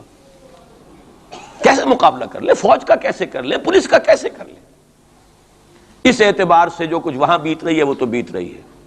جو ہم پہ گزری سو گزری مگر شب ہجراں. اب یہ معاملہ پاکستان والوں کے سوچنے کا ہے جو ہم پر گزرے گی. کچھ لوگ ہمارے ہاں بڑے دانشور بنے پھرتے ہیں اور بڑے شوق سے ارے ہندوستان ٹوٹ جائے گا. وہ تو ٹوٹے گا لیکن اس کے ٹوٹنے سے پہلے تم پر جو آفت ٹوٹے گی اس کا تمہیں تصور نہیں. تم سمجھتے ہو کہ یہ جو لکیر کھینچی ہوئی ہے سرحد کی یہ بچا لے گی، جبکہ اصل مجرم تم ہو، میں ہوں، آپ ہیں، جنہوں نے ان کی کوسٹ پر یہاں عیش کے اپنے ایوان سجائے ہیں، ان کا خون پی رہے ہیں یہاں پر عیش گاہوں کے اندر. ہم ہیں اصل مجرم. تو ہم در حقیقت وہ عذاب الہی جو ہے بالکل سر پر آ چکا. اور یہ میں بتا چکا ہوں کہ اول نمبر مجرم مسلمانان عرب، نمبر 2 مسلمانان پاکستان. لیکن قوم یونس کی طرح سے ایک امکان ہے کہ ہم ابھی توبہ کریں، روئیں، گڑ گڑائیں، فیصلے کریں، زندگیوں کو بدلیں. انفرادی توبہ جب تک نہ ہوگی تو اجتماعی کیسے ہو جائے گی؟ افراد کے ہاتھوں میں ہے اقوام کی تقدیر، ہر فرد ہے ملت کے مقدر کا ستارہ. ہماری بیماری کیا وہ کر دے، میں بیٹھا رہا ہوں، میں تو اپنے دھندے، اپنی دکان، اپنا کاروبار، اپنی فرم، اپنا پروفیشن، میں تو اس سے نہیں لوں گا، اور لوگ کر دیں. بہت کریں گے، کچھ تھوڑے سے چندے دے دیں گے، بس بہت ہے. باقی ہمارے عیش، ہمارے کاروبار، ہمارے پروفیشن، ہم اس سے وقت کیسے نکال لیں؟ کیسے ممکن ہے؟ پھر کسی کے ہاتھ میں ہاتھ کیسے دے دیں؟ کسی کو امیر مان لیں، اس کا حکم مانیں. جبکہ دنیا میں جیسا کہ میں نے عرض کیا وہاں کیا ہوتا ہے، آر ایس ایس کے اندر اگلا امیر بھی وہ منتخب نامزد کرتا ہے پچھلا امیر، اور اپنے پاس رکھتا ہے ڈکلیئر کر کے کہ میرے بعد یہ ہوگا، تاکہ ٹریننگ اس کی زندگی میں لے لے. اور نظم چل رہا 25 لاکھ اس وقت ان کے والنٹیئرز ہیں پورے ہندوستان کے اندر. ہمارے ہاں جماعتوں کی سپلٹ ہو رہی ہے، ٹوٹ پھوٹ ہو رہی ہے، اور نئے محاذ ایک اینٹ روڑے اور جمع کر کے، لیکن سب کو معلوم ہوتا ہے کہ یہ سب جمع ہوتے ٹوٹنے کے لیے. تو معاملہ در حقیقت یہ ہے کہ ابھی موقع ہے. ان ادری اقریب ام بعید ما توعدون وان ادری لعلہ فتنۃ لکم ومتاع الی حین. لیکن اس میں قرآن مجید ہی کی 2 آیات سے چند آیات آپ کو اور سنا کر اپنی بات ختم کرتا ہوں. یہ حصہ مجھے بھی احساس ہو رہا ہے کہ تشنا رہ گیا ہے. ہو سکتا ہے کہ میں ایک جمعہ اور یہاں اپنا قیام بڑھا لوں، کیونکہ آیا ہوں 4 مہینے بعد، تو شاید 1 جنوری کا جمعہ بھی یہاں. ابھی اس کو فیصلہ نہ سمجھیے، اعلان ہوگا تو اخبار میں آ جائے گا، لیکن اس کا امکان ہے. کیونکہ میں خود محسوس کر رہا ہوں کہ یہ دوسرا حصہ میری گفتگو کا جو ہے کہ کرنا کیا ہے، کس طور سے کرنا ہے، یہ جو ہے اس میں تشنا رہ گیا ہے. اور اب بہتر یہی ہے کہ میں زیادہ وقت اس پر صرف نہ کروں، صرف وہ آیات آپ کا سورہ روم ہی کی آیات سن لیجئے. سورہ روم کی 6 آیتیں شروع میں میں نے سنائی، یہ ذرا 3 آیتیں سن لیجئے 30 سے 32 تک. فَأَقِمْ وَجْهَكَ لِلدِّينِ حَنِيفًا، حالات کچھ بھی ہوں تم اپنے چہرے کو، رخ کو دین حنیف کی طرف یکسو ہو کر قائم رکھو. وہ جو میں نے کہا تھا امید ہو نہ ہو لگے رہو، تمہارا کام ہے فرض ادا کرو. فَأَقِمْ وَجْهَكَ لِلدِّينِ حَنِيفًا فِطْرَةَ اللَّهِ الَّتِي فَطَرَ النَّاسَ عَلَيْهَا لَا تَبْدِيلَ لِخَلْقِ اللَّهِ ذَلِكَ الدِّينُ الْقَيِّمُ وَلَكِنَّ أَكْثَرَ النَّاسِ لَا يَعْلَمُونَ. جمے رہو، ڈٹے رہو، کام کرتے رہو. اللہ کا شکر ادا کرتے ہوئے کہہ رہا ہوں میری اپنی زندگی میں نہ معلوم کتنے الٹ پھیر آئے ہیں، انقلابات آئے ہیں، فلاں کی پارٹی آ گئی، فلاں کی پارٹی آ گئی، فلاں آ رہا ہے. آج تک اس کام کے سوا میں نے کسی کام میں حصہ نہیں لیا. ایوب خان کا دور تھا، پھر اس کے بعد بھٹو صاحب کا دور آیا، پھر اور دور آئے، پھر ضیاء الحق صاحب کا تو مجرم ہوں 2 مہینے شورا میں چلا گیا تھا، دھوکہ کھا گیا تھا. واقعہ یہ ہے کہ اس کے سوا میری اس پوری زندگی کے اندر جو ہے سوائے اس ایک کام کے 2 کام ہیں. قرآن کی طرف بلاؤ اور لوگوں کو جمع کرو، ایک منظم جماعت بناؤ، 2 کام. دعوت قرآن کے ذریعے، تطہیر ذہنوں کی قرآن کے ذریعے، تطہیر فکر کی قرآن کے ذریعے، تصحیح عقائد کی قرآن کے ذریعے، تزکیہ نفس قرآن کے ذریعے. اور پھر جو ان مرحلوں سے گزرے جمع کرو، انہیں مرتب کرو، ایک جماعت بناؤ، قوت بناؤ، سموتات والی جماعت بناؤ. 2 کام کرنے کے انہی میں لگاؤ. تو فَأَقِمْ وَجْهَكَ لِلدِّينِ حَنِيفًا، سیدھا رکھو اپنا رخ دین کی طرف. دائیں بائیں حالات کیا ہیں، کیا ہونے والا ہے، ٹھیک ہے. حضرت مسیح کے الفاظ ہیں بائبل کے، سانپ کے مانند چوکنے لیکن فاختہ کے مانند بے ضرر بنو. سانپ چوکنا ہوتا ہے بہت، لیکن کسی کو ضرر بھی تو پہنچا دیتا ہے، فاختہ ضرر نہیں پہنچاتی. ان 2 ایکسٹریمز کو جمع کرو اپنے اندر. حالات سے واقف ہونا چاہیے، دائیں کیا ہے، بائیں کیا ہے، آگے کیا ہے، پیچھے کیا ہے، رخ کدھر جا رہا ہے، حالات کا بہاؤ کیا ہے، یہ جانو. سانپ کے مانند چوکن نہ رہو، لیکن لگے رہو اپنے کام میں، کسی سے دلچسپی نہیں. ابھی حال ہی میں خیر جو اب حکومت کا ہوا تھا وہ جلسہ جو بابری مسجد پر، انہوں نے تو خیر ہمیں نہیں بلایا. آئے تھے میرے پاس فاروق احمد لغاری صاحب، کیا ہماری میٹنگ ہو رہی؟ آئی. میں نے کہا نہیں، میں نے اپنی رائے جو دی ہے وہ دی ہے، میں دوں گا، لیکن یہ کہ میں کسی سیاسی عمل میں شریک ہونے کے لیے تیار نہیں. اب وہ سینیٹر سمیع الحق صاحب آئے ہیں میدان میں پھر نیا محاذ لے کر. میں نے کہا میں تو ایک ہی مرتبہ متحدہ شریعت محاذ کا تجربہ کر کے بھر پایا، پوری زندگی کا تجربہ مجھے مل گیا ہے. میرے پاس وقت ضائع کرنے کے لیے ان کاموں کے لیے نہیں. یہ محاذ جو ہے ان مل بے جوڑ لوگوں کو جمع کر لینا، اور پھر جو علیحدگیاں ہوتی ہیں اور الزامات ایک دوسرے پر لگتے ہیں، اس سے کیے دھرے کے اوپر پانی ہی نہیں پھرتا. وہ پچھلا بھی جو ہے ہفتے اعمال نہ معلوم کتنی دیر کا ہو جاتا ہے. تم نہیں آئے. وہ جو NDA کا ہوا تھا ایک کنونشن، ایک صاحب آئے تھے اس کے لیے بھی دعوت دینے کے لیے. انہوں نے پھر جب میں نے انکار کیا تو انہوں نے وعدہ لے لیا تھا کہ کم سے کم آپ میرا نام نہ بتائیے گا کہ بے عزتی ہوگی کہ میں گیا تھا. اور آپ نے مانا نہیں. نہ NDA کی کنونشن میں گیا، نہ میں PDA کی کنونشن میں گیا، نہ میں یہ ابھی جو ہوئی ہے کوئی علماء کی مفتی، یہ اپنے سینیٹر کیا نام ہے سمیع الحق صاحب.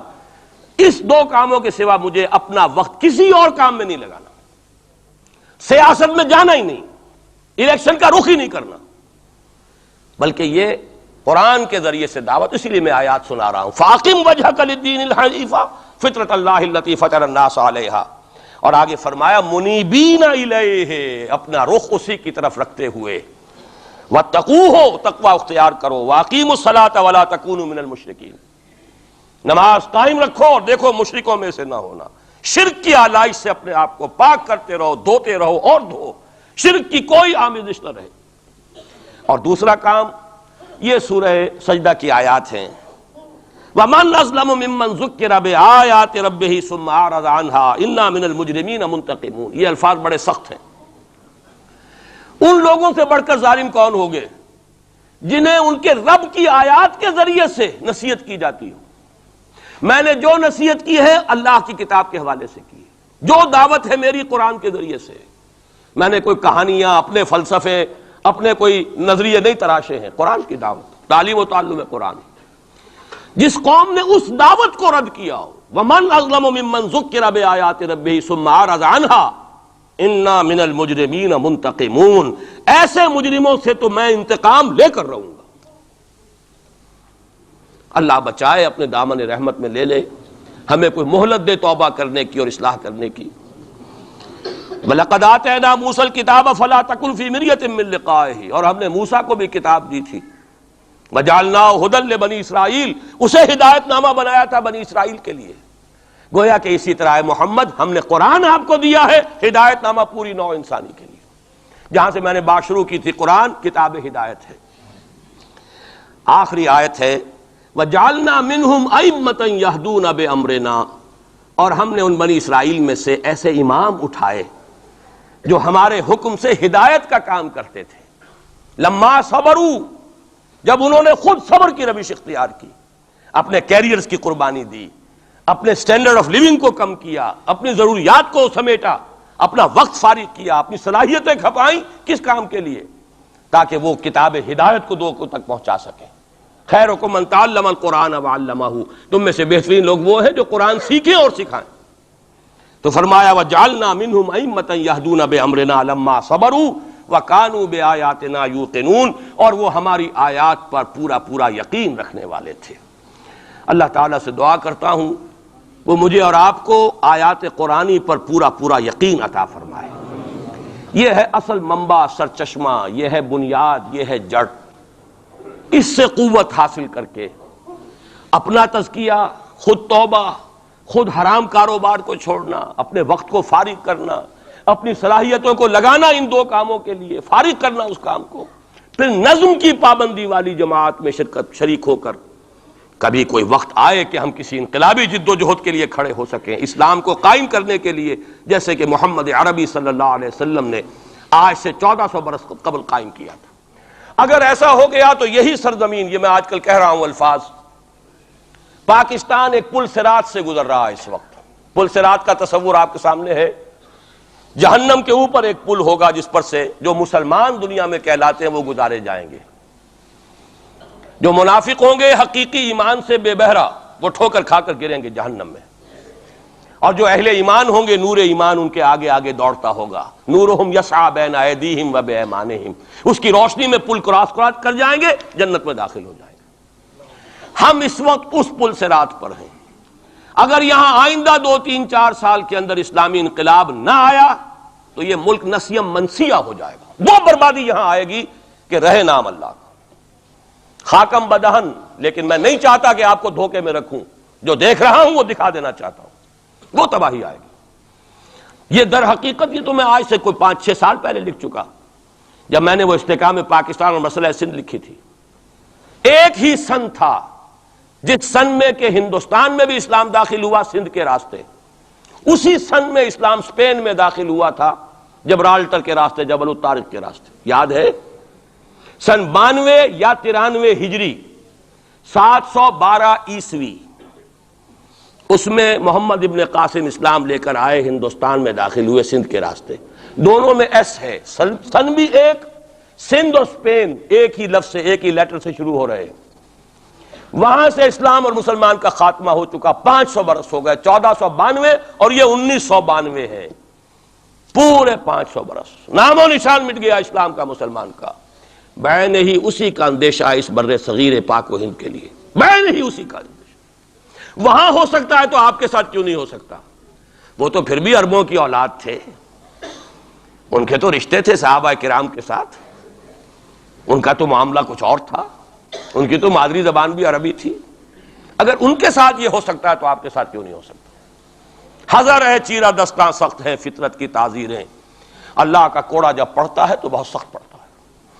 اب دو ہی میں نے جیسا کہ عرض کیا ہے، یا چنا کن یا چنی، یا تو اس اسلامی انقلاب کے لیے کمر بستہ ہو جائیں، اور ورنہ پھر یہ کہ اس عذاب الہی کا کوڑا جو ہے وہ تو اب نظر آ رہا ہے۔ قوم یونس جیسے عذاب دیکھ کر ایمان لے آئی تھی، کاش کہ اب بھی مسلمان یہاں کا پاکستان کا بیدار ہو جائے اور توبہ کرنے کے لیے آمادہ ہو جائے۔ اقول قولی ھذا واستغفر اللہ لی ولکم ولسائر المسلمین والمسلمات۔